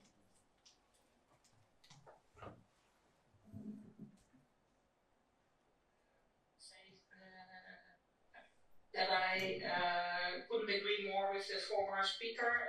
I can't see who's speaking, I can only hear you. So that was Bianca. No, the one before you who said that we as patients have to be involved in all the research throughout the research part. I couldn't agree more. What do we want to AI to do in stepping in making it more accessible for women, and also progressing the women's health issues. Maybe it could accelerate diagnosis by, for example, we talked about recognizing echo sonographic images. When you learn an AI tool how to see endometriosis in images, that could be kind of for moving forward. Then it's not operated control like if the operator doesn't recognize the endometriosis, then you don't have the endometriosis. But when you learn an AI tool, then it could be go faster. But then again, it's also important that we feed the correct data and enough data to learn the AI. And also we have to look out for bias in the AI tools. And that's also what one of the former speakers says. There has to be more diversity in whose research. If we only research endometriosis in the white women, then we don't get data about other colored women, or in other how do you say it, ethnical groups.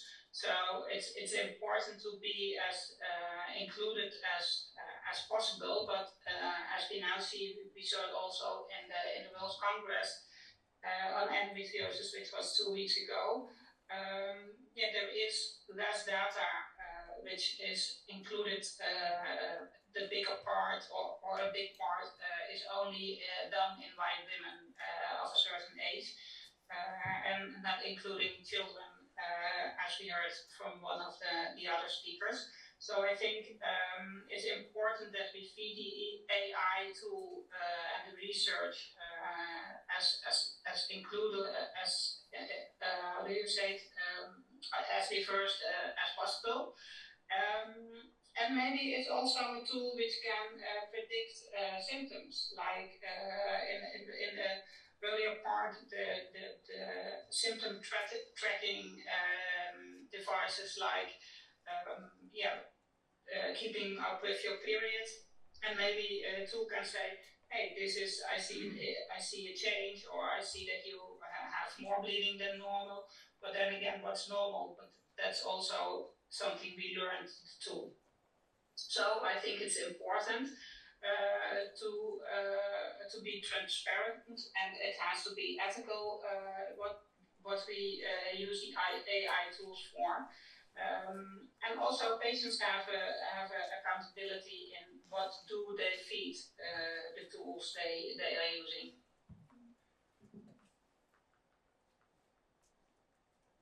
Amazing, thank you so much. I think that's a very good starting point. Would you like to add something? So the work I do is split between working with clinicians and working with patients. I'm kind of like a relationship therapist between the two. So when I'm talking to clinicians and endometriosis experts, what they're expecting and hoping from AI is actually probably not what you might expect. You might say, oh, to look at imaging and to diagnose earlier potentially. But what they're actually quite excited about is another area in endometriosis care that is a big issue, and that's access to expert clinicians who actually understand this disease properly and are able to identify and excise all disease. So what they're excited about is that hopefully, if a group of expert surgeons can feed AI surgical videos to show best practice, to show what all the lesions look like surgically, not on imaging, but actually visually see them, that then they can build an accreditation by AI, and that surgeons can submit their surgical videos and the AI will determine whether any has been missed, whether they're using best practice, whether they're doing the gold standard treatment of cutting it out, or if they're just burning, which is not a good thing. And so they're quite excited about that side of it. And then they're also excited about hopefully standardizing medical patient history so that it's much easier for the patient and the surgeon to have this kind of standardized thing that you have access to, and it's kind of democratizing your medical history basically. Patients, however, are more excited, and they're already doing this, is that they're taking their surgical photos, if they've been given them, and they're checking with AI what AI sees. And people have actually, that I've spoken to, have actually been told by a surgeon, obviously not an expert one, that they have no endometriosis. They've then taken the photos they've been given, put it into AI. AI has said that it can basically see fibrotic lesions, it can see different coloured lesions, and it basically is telling them that it looks like they have severe endometriosis. And so it's then giving them a way to go back and push back and say, I would like a second opinion. And I've also seen patients asking AI to write them a letter to do that. Because when you've been dismissed for so long, you get stuck a little bit, and you're kind of like, I don't know if I have this fight left in me anymore. And so I'm seeing a lot of patients using it for just the simple thing of helping them push back. And I think that's kind of like the two sides that I see the most. Yeah. How can AI help? I think that we talked of different period apps and the problem with the data that is collected by companies. And that's a big concern in Sweden as well. And in 2019, Sweden published the first national guidelines for endometriosis. Do you think there are any adolescent or pediatric doctors involved? Not one single one. No. And the thing is, in the national guidelines, they didn't talk about children at all. Well, we came in at the end, so there's like this much written about children's rights or something. But it's also left to the children to, the discussion in Sweden, to use different period apps to track their period pain and problems. But we want, and we're really working hard for that, and we're probably going to get there in 2 years, is that the school nurses, because we have a very good system with school health, with school doctors and school nurses, that we have like national screenings from age, in 4th grade, and then every year probably, not just ask, have you had your period, but do really professional screenings using AI, because use the material and the data you get, you can use to actually do research on. And we also, our biggest achievement so far is in Sweden, not all of the healthcare is funded by the government, but most is. And they have an insurance company where every provider of healthcare have an insurance if you have like damage done to you. And they sometimes, make like educational platforms. And 2 years ago on our initiative, they launched, they own it, but we and then the Endometriosis Foundation in Sweden and different healthcare providers, professions, created, and that's also the world's first actually platform for child endometriosis. And that's also a problem in the women with gynecologists and the women health clinics. They had a really big problem talking about children getting endometriosis. And that's why we always talk about the Convention on the Rights of the Child, because they are not young women when they're 10 and start having their period and start having symptoms of endometriosis. And hopefully with this platform also, it's a lot of people going in there. And it's also different sections, one for healthcare providers, one for relatives or parents, and one for anyone under the age of 18. That the statistics that come out from there and how healthcare providers use it, that they can use it somehow to make a difference in the future. Thank you very much. That's so interesting. And once again, I'd like to thank you all for the amazing work that you're doing in this field. I think this is very important. We have quite a few questions online. We are running out of time, so I'm not sure we'll have time to cover all of them. But there's one that I think is quite interesting as well, is because we've discussed a little bit of that already.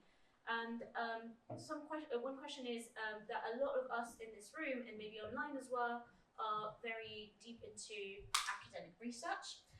But it seems that a big issue is the education of doctors. So how can researchers improve this in practice? Jen, I think you have something to say about this. Yeah, so one of the main things that I campaign about is clinical education reform for endometriosis and women's health. To put it into context, at the start of this year, the University of Cambridge Medical School did not teach endometriosis, a disease that affects now, we know, 1 in 7 women and those assigned female at birth, and it wasn't even mentioned at all on their curriculum in a formal way. We are working to change that, and we're also working to change that in other clinical schools as well. But it just gives you an idea of how little most doctors know about this disease. And so how can researchers help? It's doing things like this, turning up to events, listening, learning, implementing it in small ways in what you do. It's,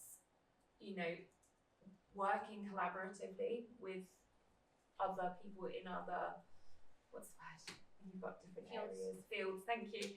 When, being collaborative in your research, I know that it can become very laser focused, as it needs to be sometimes, but also widening that lens every now and again, lifting your head up and actually looking a bit wider and implementing that. So yeah, I'd say that's the biggest things you can do to help, is be collaborative, be open, listen, and just turn up and be open to maybe changing your mind or changing your opinion. But yes, clinical education is one of our biggest hurdles, and it needs to change. Thank you. Bianca, would you like to add something to this question?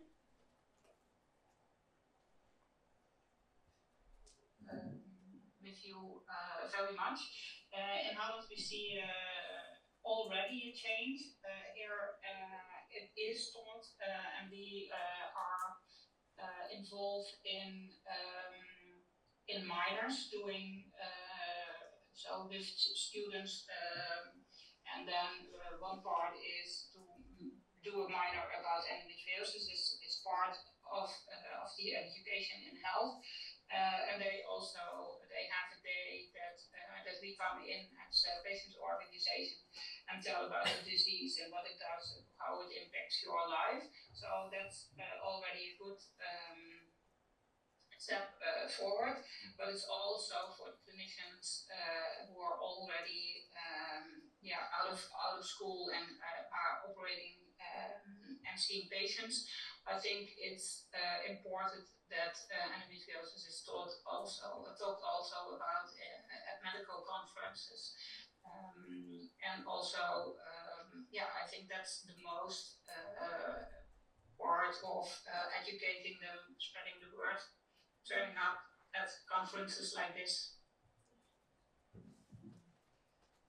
Thank you. And Katarina, would you like to add to this, or something short to what you said? I can just confirm we have the same problem in Sweden in the medical schools.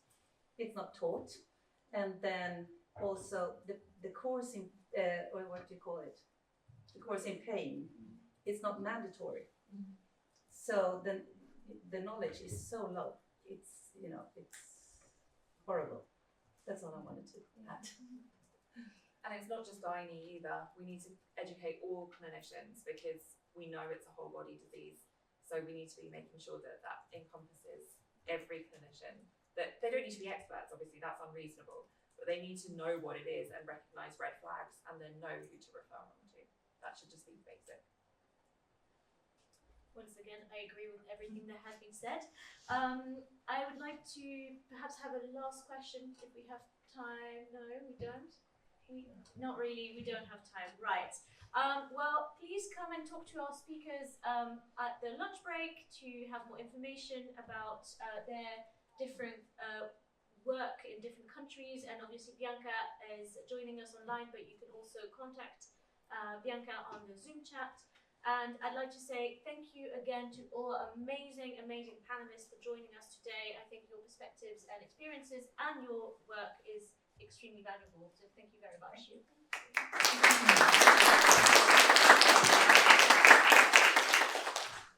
And we now have a second panel that is Annalisa going to share. So I'll leave it to you.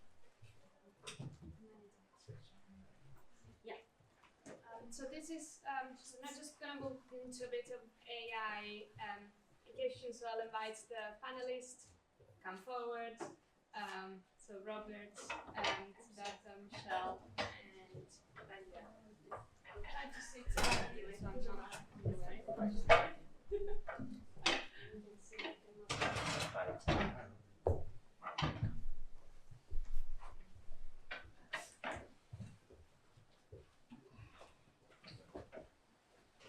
So first of all, thanks a lot for joining us. I know some of you have come far, not too far. I mean, some of you have. Yeah, thank you for making the effort. There should be it will take me like a lot longer than half an hour to introduce all the amazing things that our panelists have done. I'll just quickly introduce them. So we have Robert Tenu is associate professor, medical specialist at Amsterdam UMC, and he works on specializes in minimally invasive surgery with a main focus on application of healthcare applications. Siddhartha, he studied in Cambridge and then he moved to Bristol where he got his Future Leaders Fellowships, which is a very competitive funding. I think you were in Bristol at that time, and that helped him starting with his first group, and that was part of the MRC, which is the Medical Research Council here in the UK. And after that, he came back to Cambridge, where he's now an associate professor of genetic epidemiology at the Early Cancer Institute. Then we have Michelle Oyen, associate professor of biomedical engineering, and she works a lot. She's been working in this field for more than 25 years now, and she works a lot on women's health in terms of diagnosis and preventing preterm birth. And finally, last but not least, Belia is a medical specialist and professor at Amsterdam UMC, and has been doing lots of work around clinical trials. He's been principal investigator of the FOAM and the SOMA clinical trials, and so just sorry if it was short, I tried my best. Thank you for being here. So I will start with a question, but please feel free to submit your question through the Slido. The first question is about how you see the field moving in AI and clinical perspective, where you see these trends going, and what are the emerging techniques or emerging potential steps forward that we can do to make this a bit faster. We'll just go around. We'll start with you, Michelle. Sure. So I think one thing that's really important here is to recognize that women's health is human health, and that we're not talking about something that's a niche topic. And the example of this that I like to give is that if your mother had preeclampsia when she was pregnant with you, you have a greater risk of cardiovascular disease in your entire life, whether you're male or female. And so things that happen in pregnancy do not stay isolated in pregnancy. And so it's very important to consider lifetime implications of health conditions of pregnant women on the fetus in its future life. And again, that applies male or female. 100% of us are born from a woman's body. 100% of us had a placenta at one point that kept us nourished as we were growing. In terms of AI applications, and this is the primary area of my research now, I want to just mention 3 case studies that I think are important. And the way that I've been thinking about this just in the last few weeks as I've been working on a paper is past, present, and future. So past, pregnancy is a natural experiment. It happens all the time. There are 3.6 million live births per year in the United States. there is a wealth of information in the medical records, and it is possible to do research with medical records where you are taking averages and combining information and using machine learning to find patterns. And so I think that's really important and has been underutilized, but is starting to be utilized more.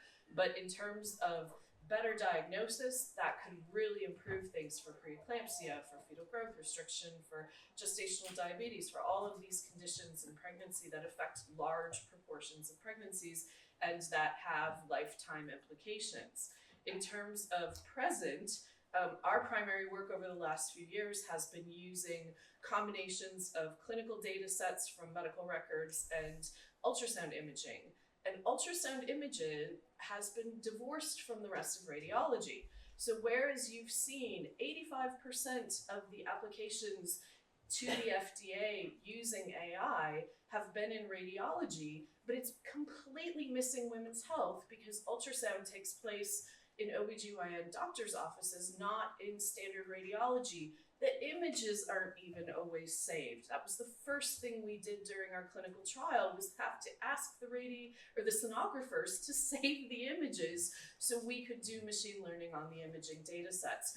And the main repositories of medical images, there are millions of lung scans of COVID patients available online in public databases. There are similar things for liver scans. Try to find that for any condition in women's health. It's not part of the standard radiology pipelines, and that's a real problem.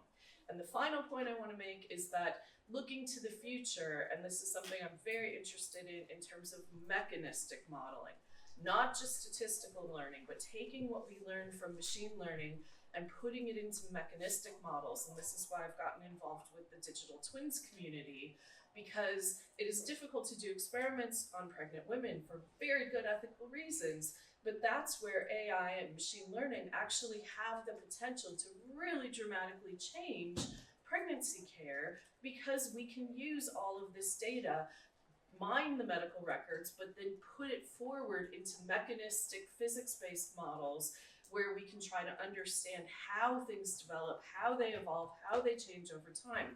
And that's going to be true of pregnancy, that's going to be true of endometriosis, that's going to be true of a lot of conditions in women's health. Thank you very much also for inviting me here. I think we should be aware of the different perspectives. So currently policymakers are having a different perspective on using AI than patients and doctors. Especially in the Netherlands, there's a huge discussion on how to use resources,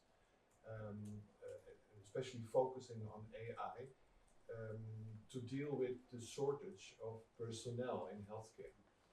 And AI is there very much instrumental in. On the other hand, if I am speaking on the field of endometriosis, which is my specialty, I think the main focus currently is AI as a tool to facilitate better diagnosis, especially in using imaging from ultrasound and MRI.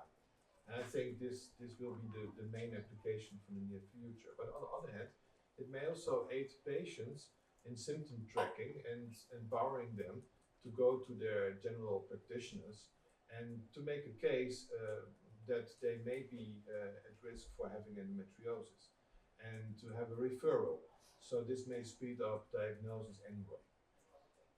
On the other hand, we have to be also realistic. I heard in the last panel also somebody say that it could help also in re-evaluating surgical pictures. This is up to a certain level true, but it's not true that you can see any endometriosis which has not been detected by a surgeon previously, because we know from several studies that apparently normal looking peritoneum can harbor endometriosis in up to 20% of the cases. So there is a limit. So not everything is observable, is seeable by video image or by photographic image. So AI has also these limits in its, which are there from the start. So we have to see where the largest. Do you think, is there any other any other type of information that we could feed in that's not imaging? So would there be any other Of data course, type? I think it would be very interesting to know which kinds of patients are prone for progression of disease or certain complications, which is also a very difficult question because you need a lot of cases to feed these models. So it will take probably some time before we have remarkable or reusable models. And what is currently already said in different panels, there's also a need of external validation. And this will take also some time before we get that. And so it's challenging, I think, but it's very exciting also. Yes. I think that's one of the reasons why we're all here, because it's challenging and exciting at the same time. Yes. Thank you. Thank you very much. And also, thank you very much for inviting us all the way from the Netherlands. It's lovely to be here. The question was, what are the upcoming key challenges and exciting things, right? And I think I'm relatively positive. And although I admire all the speakers before us, and I do definitely recognize a lot of the issues that are being addressed, I'm privileged to be in a hospital, but my main patient population is Black. I see a lot of fibroids. I do transgender surgery. I see a lot of patients which are gender diverse. I see a lot of endometriosis patients. If we do a study, the first step is we're going to involve patients. We ask them, do you think this is relevant? I'm asking my Black patients, do you think you need a different outcome?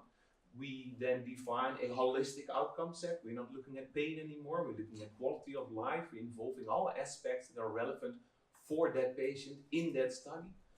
And then we set up a data set of patients which are diverse in age. We have adolescent gynecologists who only see patients who are adolescents and asking them, how can we involve you? How can our smartphone tracker, which we have, which is not financed by big corporate corporations, but are financed by us, which the data is for research only, which is not being sold. So I think there are a lot of things that are happening due to the fact that there are meetings like this that make us aware. If I have a discussion with Bianca about our research data set, she's getting angry at me and telling me, Robert, you're forgetting the diversity in your data set. Don't only use white women. And that's an important message, but it's also already practice. My data set also contains Black women. And sure, maybe we are privileged. Maybe there are many data sets who do not have this diversity. But the fact that your message is coming across to researchers and clinicians like me and like Velja, and I see others here in the room as well, which are clinicians, which are seeing patients, and which are really taking into account the topics that you are addressing, is very positive. So I'm very pleased that although the fact that we're definitely not there, your efforts are really coming through and your efforts are taken into account in new studies and trials. So although I would love to think about and debate more about the AI imaging and the ultrasound sets that we use, and yes, we do save our images. And yes, we are already segmentating and classifying them to do the proper research, and we try to be diverse. And we have a lovely menstrual health tracking app, which we are using with adolescents to see if we can make these diagnoses a little bit earlier. I do think it's great that initiatives like these are already having an effect. So I'm relatively positive that we are going to get there even better. Thanks for inviting me as well. And I think I agree with almost everything that's been covered in the previous panel and this one. So being the last person, I'm running out of things to say. Essentially, a few interesting things when you think about obstetrics and gynecology. I work on cancer, but I'll speak more as in this case as a patient for male factor infertility or subfertility. We're very fortunate we have a 7-month-old child now. But I think, when you're first given a infertility diagnosis or subfertility diagnosis, and this is increasing, 30% of it is due to the man. And the things that you can do to overcome that are very primitive. The options that are given, I could go into that if somebody wants to know. But essentially, that's an area, for example, where, as Michelle said, that making it better will because what do they say, that your partner in that case has to have IVF. That's the only way you can have kids. And who's that partner? It's a woman. And IVF is an incredibly complex procedure to have someone go through for no physiological or pathological problem of their own. So I think that's an area where electronic health records in particular will be able to identify risk factors for what, and potentially you can act on those factors for what makes some people more susceptible to this.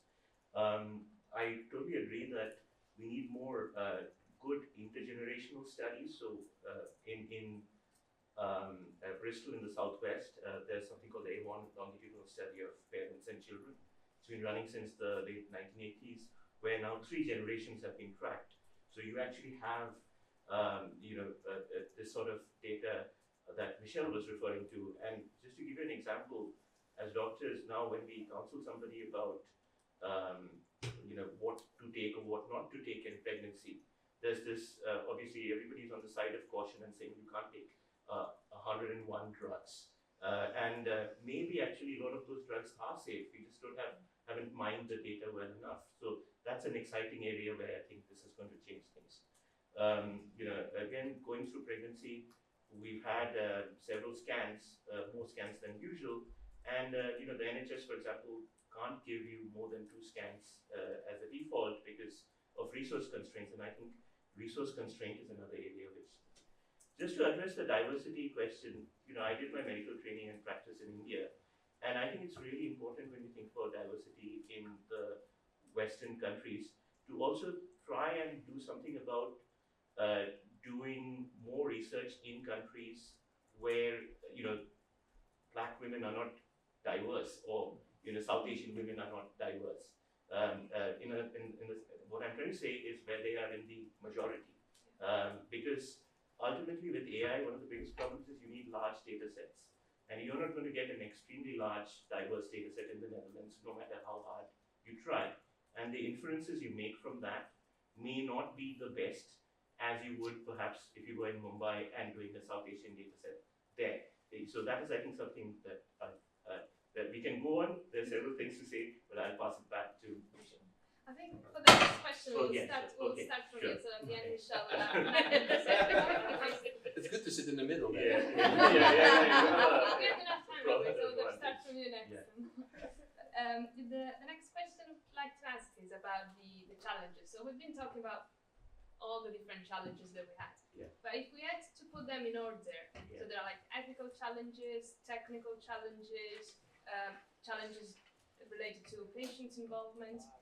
If we had to put them in order, what do you think is the top challenge that we have to prioritize first? I think without meaning to sound negative, I think the main challenge is trying to sort of subdue the hype of it around AI, and the problems it can and cannot solve. If I were instead of talking about AI, saying that I have a novel chemical compound, a molecule, and I want to start trying it on you as a patient straight away, without any randomized trials, without any sort of this thing, would you agree? You wouldn't. But AI essentially, for example, in the endometriosis question, you want to be entirely sure that you're not flagging up lots of false positives. So how do you design a trial that has a control group of things that are not endometriosis but may look like endometriosis, to sort of refine your prediction of what is truly the disease that you're talking about? And this applies to a number of other disease areas like PCOS and so on. So I think that's something I'd love to say as an epidemiologist, that we need to think about trial design and or better evaluation tools. Also say that we have some uncertainty in these evaluations. Everybody says, oh, there's an area under the curve or AUC of 0.8, and that's fabulous, but there's always an uncertainty around it. There are other metrics. How do you build that into your trials? So you'd say the main challenges is around the technicalities of the AI. Yes, also the more robust evaluation, and that's really important because, for example, the startup scene here is very exciting right now, but people are raising a lot of funds on very exciting promises, but we need to sort of be in a clinical way very robust about things. otherwise it will all come down like a pack of cards, and so we don't want that because that will set us back 10 years. So that's. I think Vali wanted to add something. Yes, I do agree with you. We need very robust research methodology. Otherwise, the data set will be too heterogeneous and not valid. On the other hand, I think what your question was actually what is one of the most important barriers. Yes. In my opinion, it's data ownership. It was already said in this morning that if data ownership, especially if it concerns very sensitive data regarding reproductive health or reproduction in general, then it could be misused for maybe political or commercial reasons. So we have to be very aware of that. Patients, but also doctors are looking into who is dealing with the data and how they are dealing with the data. And probably also regulatory bodies and ethical committees will also deal with this in this way. So any research involving AI or data science has to address first this issue and to be very clear about who is actually owning the data and how are they dealing with it and what's happening with your personal data. And if this has a meaning like it's now actually happening in the United States, then it could be very explosive.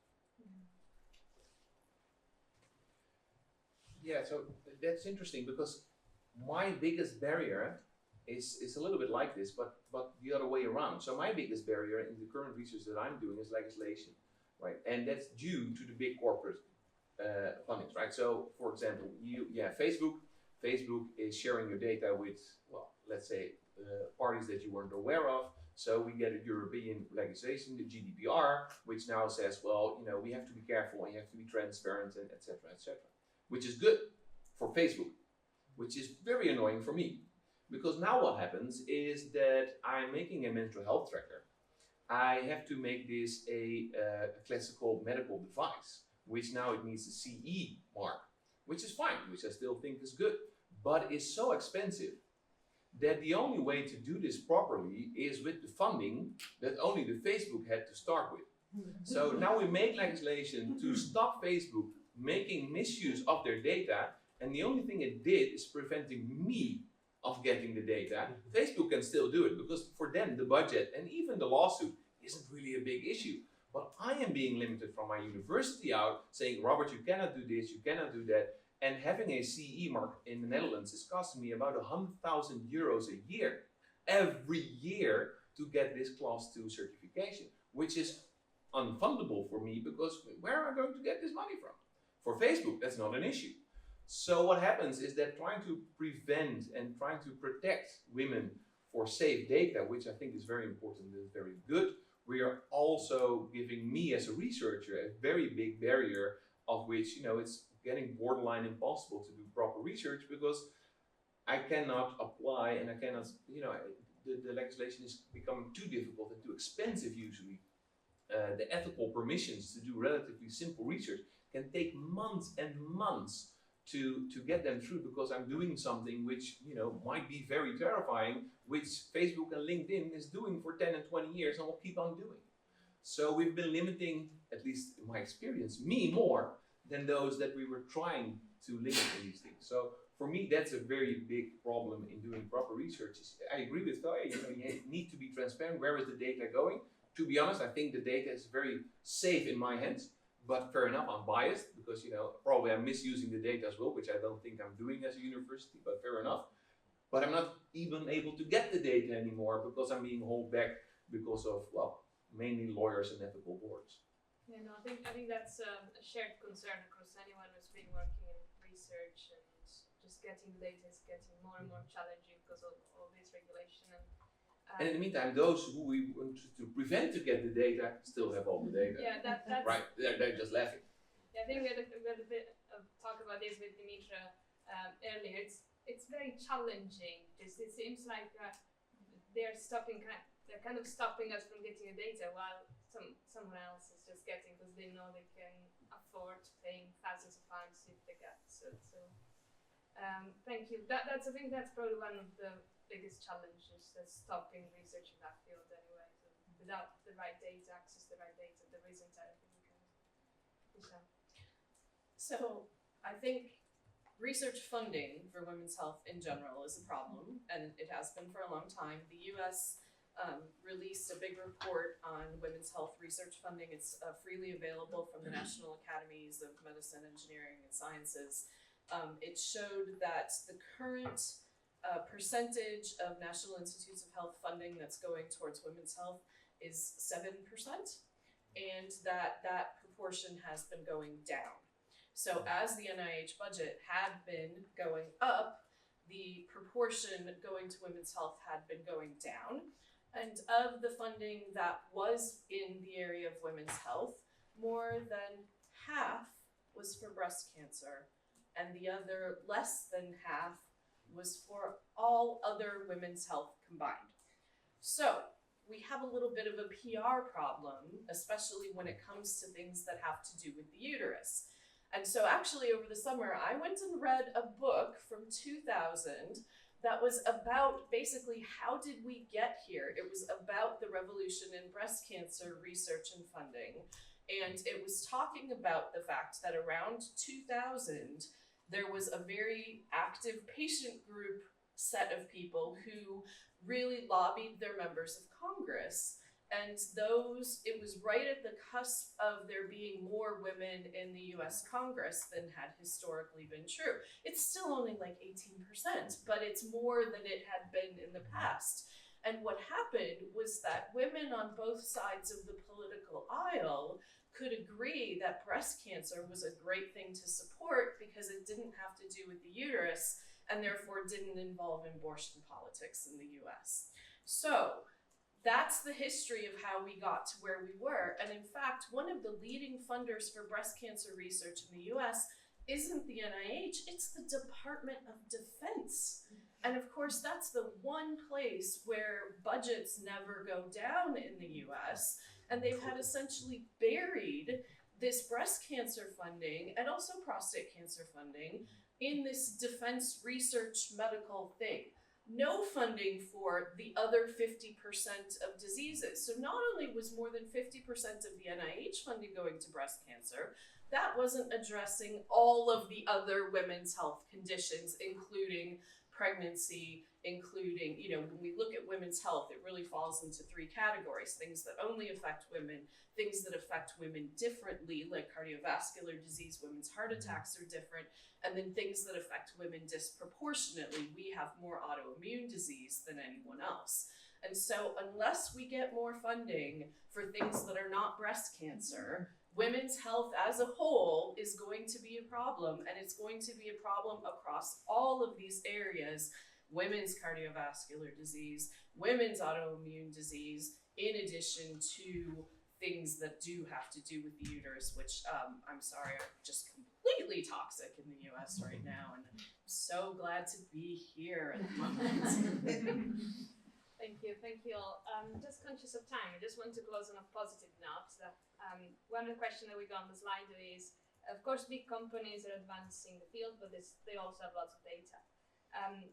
Why don't we, rather than demonizing them, why don't we try working with them to actually combine forces and work together? A very quick go through and then we'll close the panel. Thank you. So the vast majority of startup founders are men. The vast majority of startup funders are men. Unless they have a sister, mother, cousin, female person in their life who has suffered from a particular disease, they don't necessarily know about it. And so the most important thing that we have to do in order to facilitate things like that is to shine light on all these problems. And so we have to talk about them, which is why events like this are so important, because we need to raise awareness, because the people who are in charge of all of this data and all of this money and all of this power don't necessarily know about the things that we are dealing with in our health. I think this is an excellent question. Why don't we work with them? We do work with them. primarily when I'm thinking about working with third parties, I'm thinking about pharmaceutical industry or medical device industries. Currently in Europe, we do have a very good format for working in a transparent way with them. I think this is very important. Otherwise, conflict of interest is very apparent. Working with big tech like Facebook or Google or Microsoft, I don't know. I think it's still very commercial, and the issue on data ownership has to be addressed in that specific way when you're dealing with women's health or health issues in general. So there is still a warning to be very careful about that. Thank you. I think the answer is we should, right? But it's difficult. So why did I make my own menstrual health tracking app and not use just the data set from Flow or from Clue? Because let's be honest, they've got hundreds of millions of data sets, and I would love to work with them, and I would love to use their data. And I reached out, but collaboration is difficult. There is an IP problem. There is going to be the problem is that what are you going to do with the data and how can we use it? And the agendas are not aligned. Asking them to change a question because I think they're asking the question the wrong way from a research point of view, and they're going to tell, yes, but our focus group says that patients do want to know that when those 28 days, and if we do not put those 28 days in the app, the users don't like it anymore. I said, but it's bullshit, get it out. And the different agendas, we focusing on healthcare and focusing on giving the individual insight in their holistic approach, and they saying, well, we need more users, is something that I end up not being able to combine. So I had to make my own, which is a shame because I have 10,000 users and they have 100 million users. So of course we should collaborate, but then the focus should be shifting a little bit away, and then the agenda should be more aligned, which is difficult. Yes, I think on a more positive note, it goes back to what, without, it's important to be realistic as well, but it goes back to what Bianca was talking at the end of last series, was this is all about co-design and stakeholder engagement, and also making sure that, we don't demonize any group. Obviously, patients are supreme, but, clinicians also have their own pressures, for example, and large digital organizations like Facebook have their own pressures. And I think increasingly we are seeing with funders here in the UK, like Cancer Research UK, for example, that you are being, as a researcher, being encouraged to bring all these parties onto the table upfront very early in the process to understand what are the roadblocks. For example, it would be nice to have a Facebook representative as a fifth panelist here, and I think we need to do more of that, engaging in these environments first and then gradually problem solving from there. And I think as Michelle mentioned, you all mentioned, having events like this probably helping raising awareness and making the group and the community growing faster. Oh yes, sir. Yeah, I was just saying that having these events is actually helping raising awareness and making the community more cohesive and working together. Okay, I'd like to thank the panel again. Thank you, everyone. The panel before lunchtime.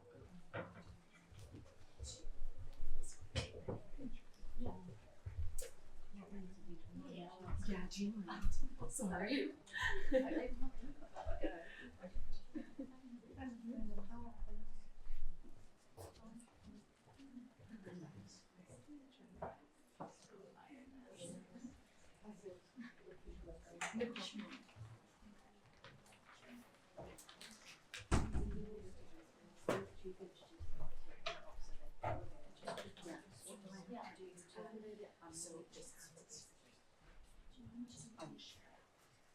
I'm trying to find health.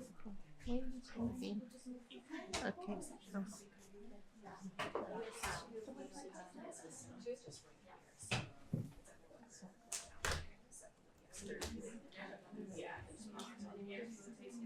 Did you see where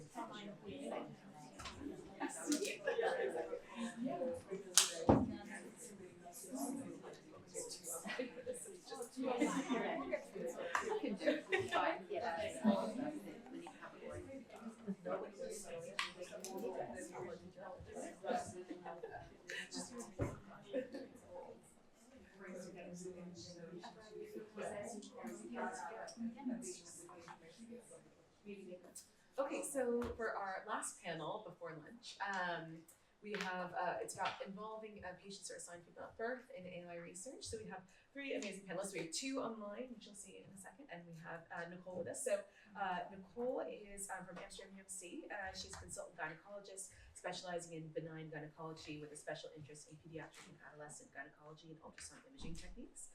And then online we have Noemi Abadad, who's an associate professor and chair of the Department of Biomedical Informatics at Columbia University, Douglas College of Physicians and Surgeons. She's also the director of Medical Information Services at New York Presbyterian. She leads AI at the VPNS Initiative and EVN, Columbia University's research initiative on data-powered women's health. Her research sits at the intersection of artificial intelligence, human-centered computing, and medicine, and a focus on developing novel machine learning methods. She designs AI-driven tools to support patients and clinicians, ensuring that the AI systems of the future are safe, effective, and advanced medicine. And then last but not least, we have Sarah Homewood from the Human-Centered Computing at the University of Copenhagen. She's an assistant professor of human-centered computing with a background as a contemporary dancer. Her research explores how technologies reflect and influence societal perspectives on bodies. Utilizing co-design and research through design methods, her work is deeply rooted in feminist and phenomenological theories.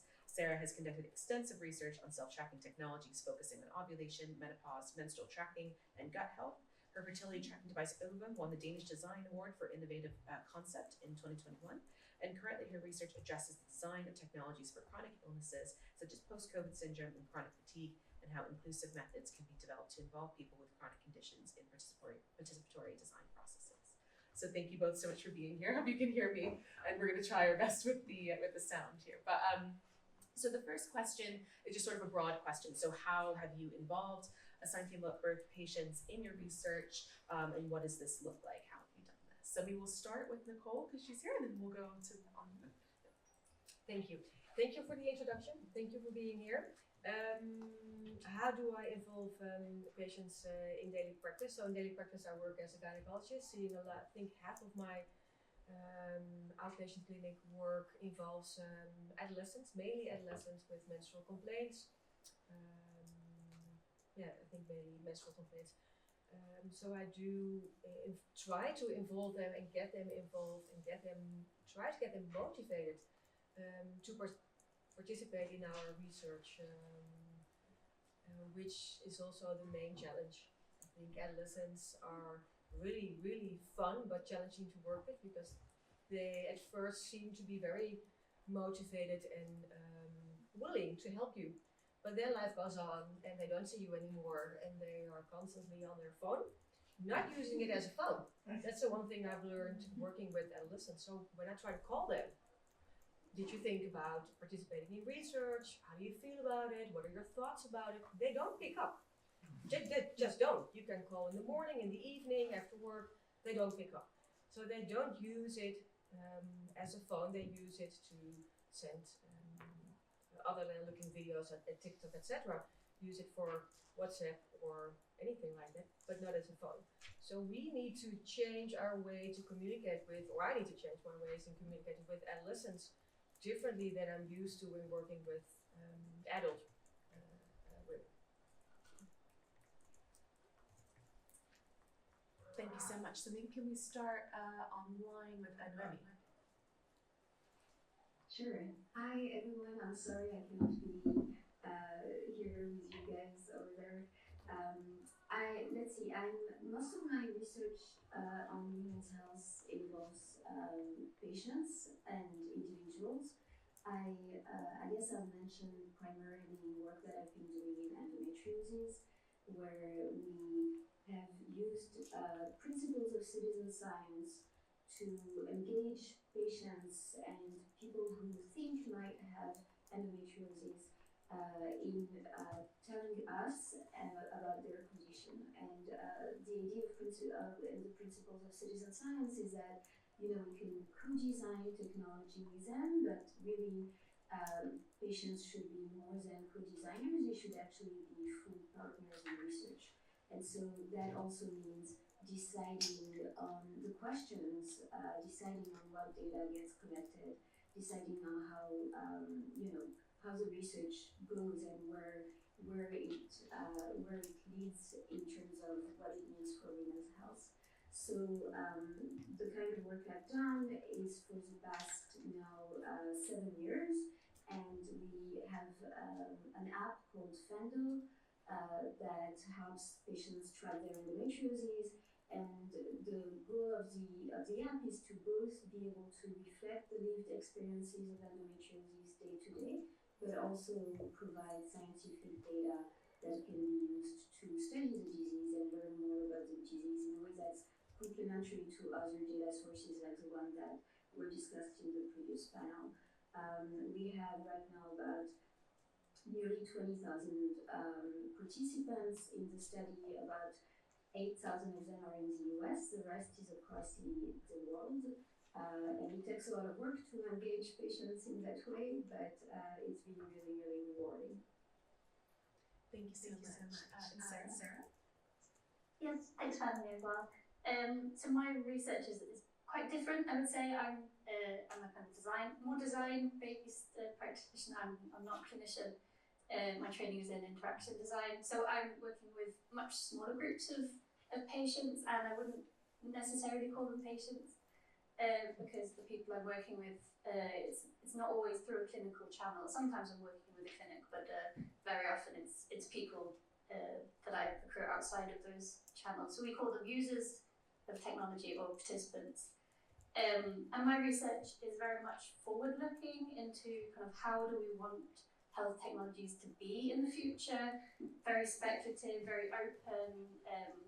As I mentioned in my bio, I have a background in dance, so I'm very interested in how we experience our bodies and how technologies can't always kind of account for those very rich embodied experiences we have, particularly during illnesses. And so my use of participant patients is really to understand how technologies make them feel. And so I'm often using lots of co-design methods as well, so engaging them in speculative exercises of exploring like what do they want, using materials, using different kind of images and stories and different methods for capturing their imagination, and then also designing prototypes, probably normally based on their data, and then deploying them, and so allowing these patients to live with these technologies and to understand how they build relationships with them over time. How do things change once the novelty's worn off? Yeah, very very different kind of methods, but are much smaller groups and more involved or aimed on collecting their kind of lived and embodied and emotional experience of technologies.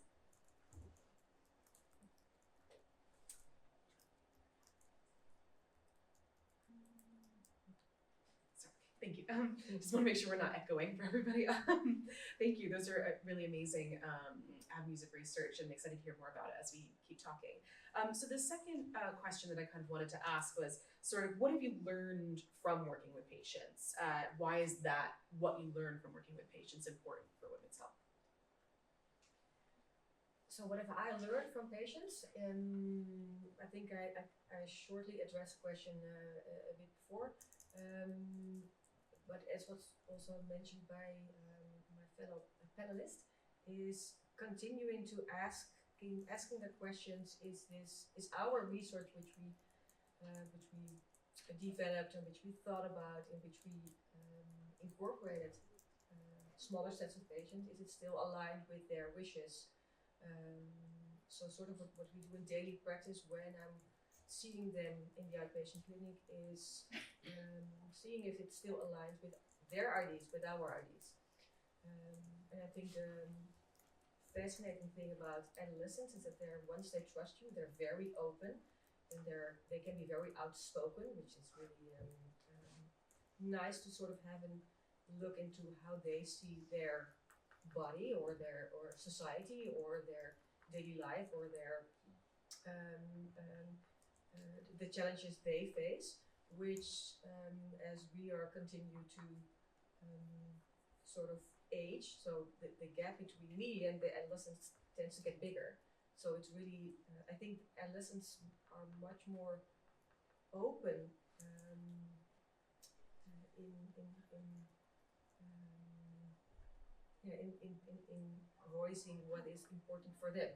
So that's what I'm learning from them and trying to incorporate that again in our research. That's great, thank you. Noemi.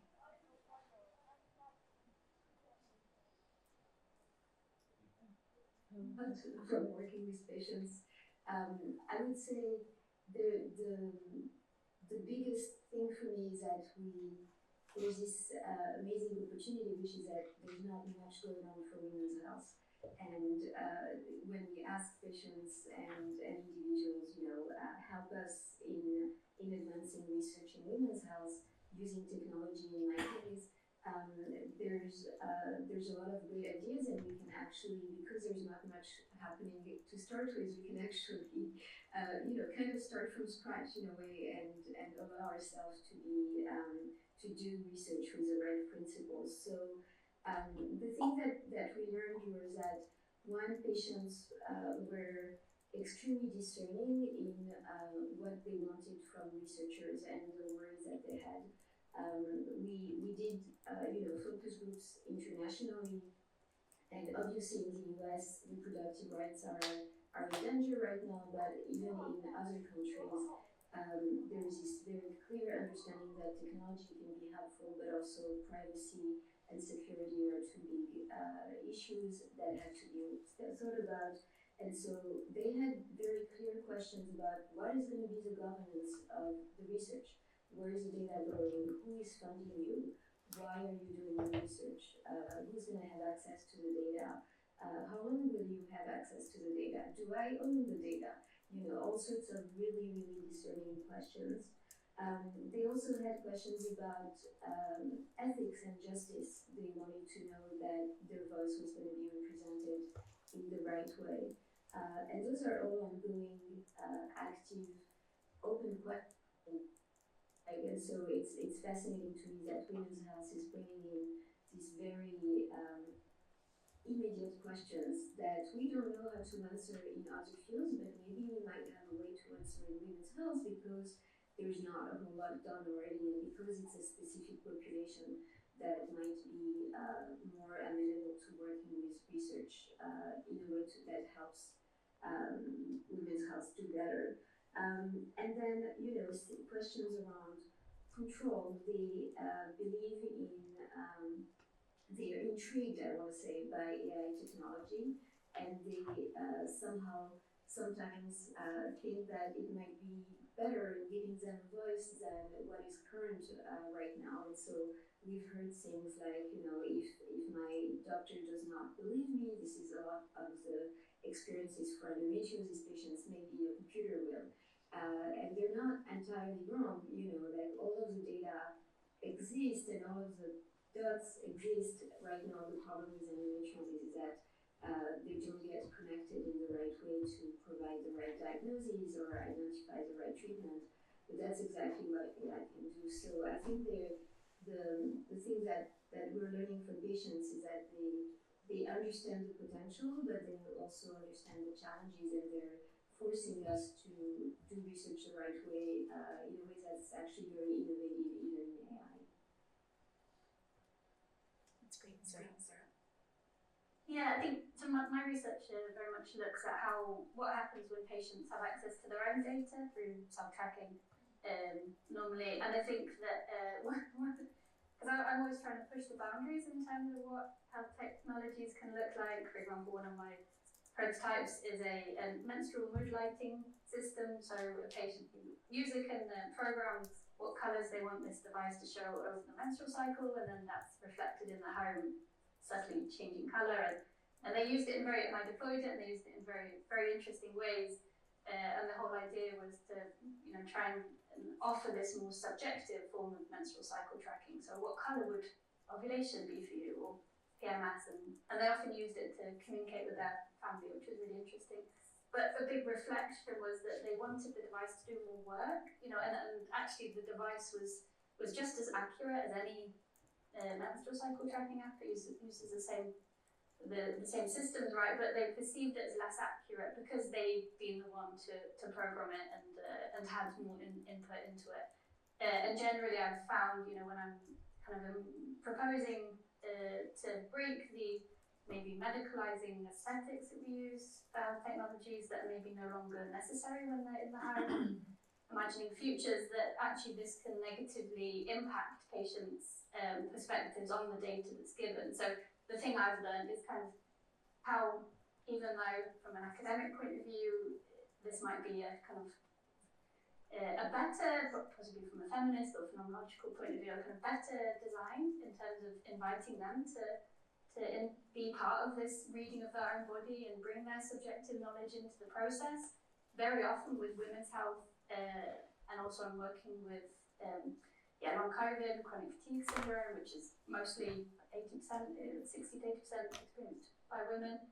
These conditions are so enigmatic and they're so difficult to understand, and there's so little information out there for them that they actually want health technologies to be more diagnostic and more prescriptive than I believed they would as a researcher. So I think that was a very humbling experience, and then it's really interesting to think about how we bridge those gaps, and is there a kind of gradual move that we're going to make towards less clinical health technologies in our homes, or will those kind of norms have to remain in order to regain their trust in them, especially when AI is going to be the one delivering health information. It already is with ChatGPT, right? So there's a huge amount of research that I think is still to be done with that. Great, thank you so much. So I think we'll maybe ask one more question, and then I think if there's any other questions, please feel free to add them to the Slido just before we break for lunch. But I think this question will be more about, we've talked a lot about benefits and challenges with incorporating patients into research, but can we maybe talk a little bit about what does that kind of feedback look like in research? So when you get sort of feedback from patients, are there methodological changes that you're making? Are there ways that you're designing studies to make it easier or to get more patients involved? And maybe you can talk a little bit about how what you've learned has changed maybe some of your practice or your research. So in Netherlands, what we tend to do is before we start an RCT, a randomized controlled trial or a big trial, we first start with the pilot. So we start with sort of a mini study where we incorporate like 20, 30 patients, where we at first discuss the setup of a study, and then perform a small study, and then afterwards evaluate again with in terms of focus groups with maybe 5 to 8 adolescents, getting their perspectives, getting their insights, and then use that data to set up the bigger study. In trying to, as I said, align our needs and their needs in what we want to get out of this study and use it in daily practice afterwards. Is that sort of the answer for your question? Thank you, that's very helpful. We'll go online to Nadine. Yeah, so we try to incorporate patients in all the aspects of research. I'll give you 2 examples maybe. One is a very simple one, but when we build these self-tracking technologies, now our app is able to do a little bit more than just self-tracking. We're adding on functionality as we're finding out new questions that patients are interested in, and so it's just learning more and more about the questions is useful, but knowing that patients are going to give us feedback at all time, it actually informed how we even implement our app beyond the design, right? And so we made sure that the app is extremely dynamic in the questions and the formulation of questions, because over the years things change, language changes, and we want to be able to incorporate that feedback in a simple way.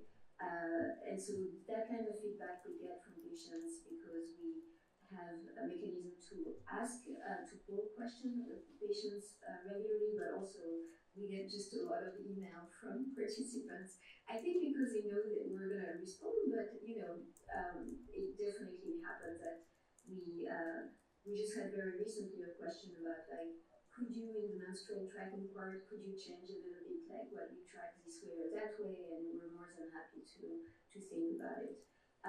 maybe a more fundamental way in which patients are helpful is in the design of algorithms. So right now we're working very hard on self-management of endometriosis. We know that there's not a whole lot of guidelines out there, and patients are kind of lost in identifying what they could try, but also in figuring out even if something works or doesn't work. We have some papers on just that confusion of patients because it's so hard to know how well you're doing when you have a complex chronic disease. And so we want to use, I'm going to be a bit technical for a second, we want to use reinforcement learning, online reinforcement learning, kind of N of one if you want, to help us design these self-management prescriptions that learn through time from your own experience and can tell you, maybe you want to try this right now and kind of come up with a regimen. We don't know how to use this in AI right now because the search space is very high, because we don't know how much history we need in order to say we're able to give a good recommendation. And so we need to align kind of what the algorithms can do and what the patients and users are willing to do. So we use simulations, and we use existing data, and we use patient voice through focus groups, interviews, speculative design to tell us, okay, is there somewhere an overlap of what currently algorithms can do, what patients are willing to try, and for how long. So for example, our simulations tell us that we're gonna need 3 months of data for an algorithm to be able to tell us something that we feel confident about. And we didn't know it's 3 months too long, and so based on our interviews and focus group, actually patients are, and I think it's more of a reflection of the state of despair and the lack of guidelines out there, but they're willing to try something for 3 months in order to feed enough data to the algorithm. That they're willing to do. There are other things they're not willing to accept from the algorithm, but so that input together with the algorithms and the data is very, very helpful. Great, thank you. Sarah? I think so. Yeah, I think the question was kind of like, how can they help us in a way, or like, and I think that maybe even slightly going kind of continuing this stream I was before, that like I think that it's also really important to think of what we can do with AI that goes beyond current healthcare structures, relationships, possibilities. And I really think patients can help us think beyond that. But as I said before, there are certain steps to be made in order to maintain the trust of them. But I think my current research is really about like how we can use co-design methods and these speculative methods, as Naomi also mentioned, to really kind of engage them in imagining something different. Because I think a lot of research, also research I've been part of on women's health and AI, takes a very negative perspective on AI integration in this topic. And of course, we've heard this morning so many dangerous aspects of it. But I love this book called 12 Bytes, like BYTES by Jeanette Winterson, which is Jeanette Winterson. And she really tries to take a positive perspective on AI futures and, why can't AI be Buddhist, and all these amazing essays. I really recommend it. And I kind of try to take that perspective as well of like, what if healthcare can be better than we could have ever imagined with AI, as well as mitigating all of these risks. Yeah, and I think patients can help us with their lived experiences of these super complex women's health conditions. I think that they've got a lot to give. Yeah. Great, thank you so much. So I think we'll ask one more question before we get to lunch. That was on the Slido. So just a quick question about, do you have any piece of advice for researchers who want to involve women patients or individuals who are assigned female at birth in their study, and maybe what would that look like to sort of improve patient involvement? I think it has been said before, try to get the data out of them. What do they want to know? What do they want to learn? How can we teach them, or in terms of menstrual health, for example, how can we provide them with the right education, in what form, in what way, at school, somewhere else, online, etc. Involving them at an early stage to get and to get them involved and to keep them involved. Thank you, Noemi. I think to realize that research in women's health is part of an ecosystem, and finding, if you want to start and involving patients, you want to find a way to be part of the ecosystem. So, for example, working with foundations, working with advocacy groups is really, really helpful. And I think for researchers, it's not a common thing to do, right? To think of, I think in HCI, in human-computer interaction, it's very different. But in the rest of research, it's not a thing to think of like your research as social justice, or to think of your research as advocacy for a position, or going, in my case, going to DC to advocate for more funding in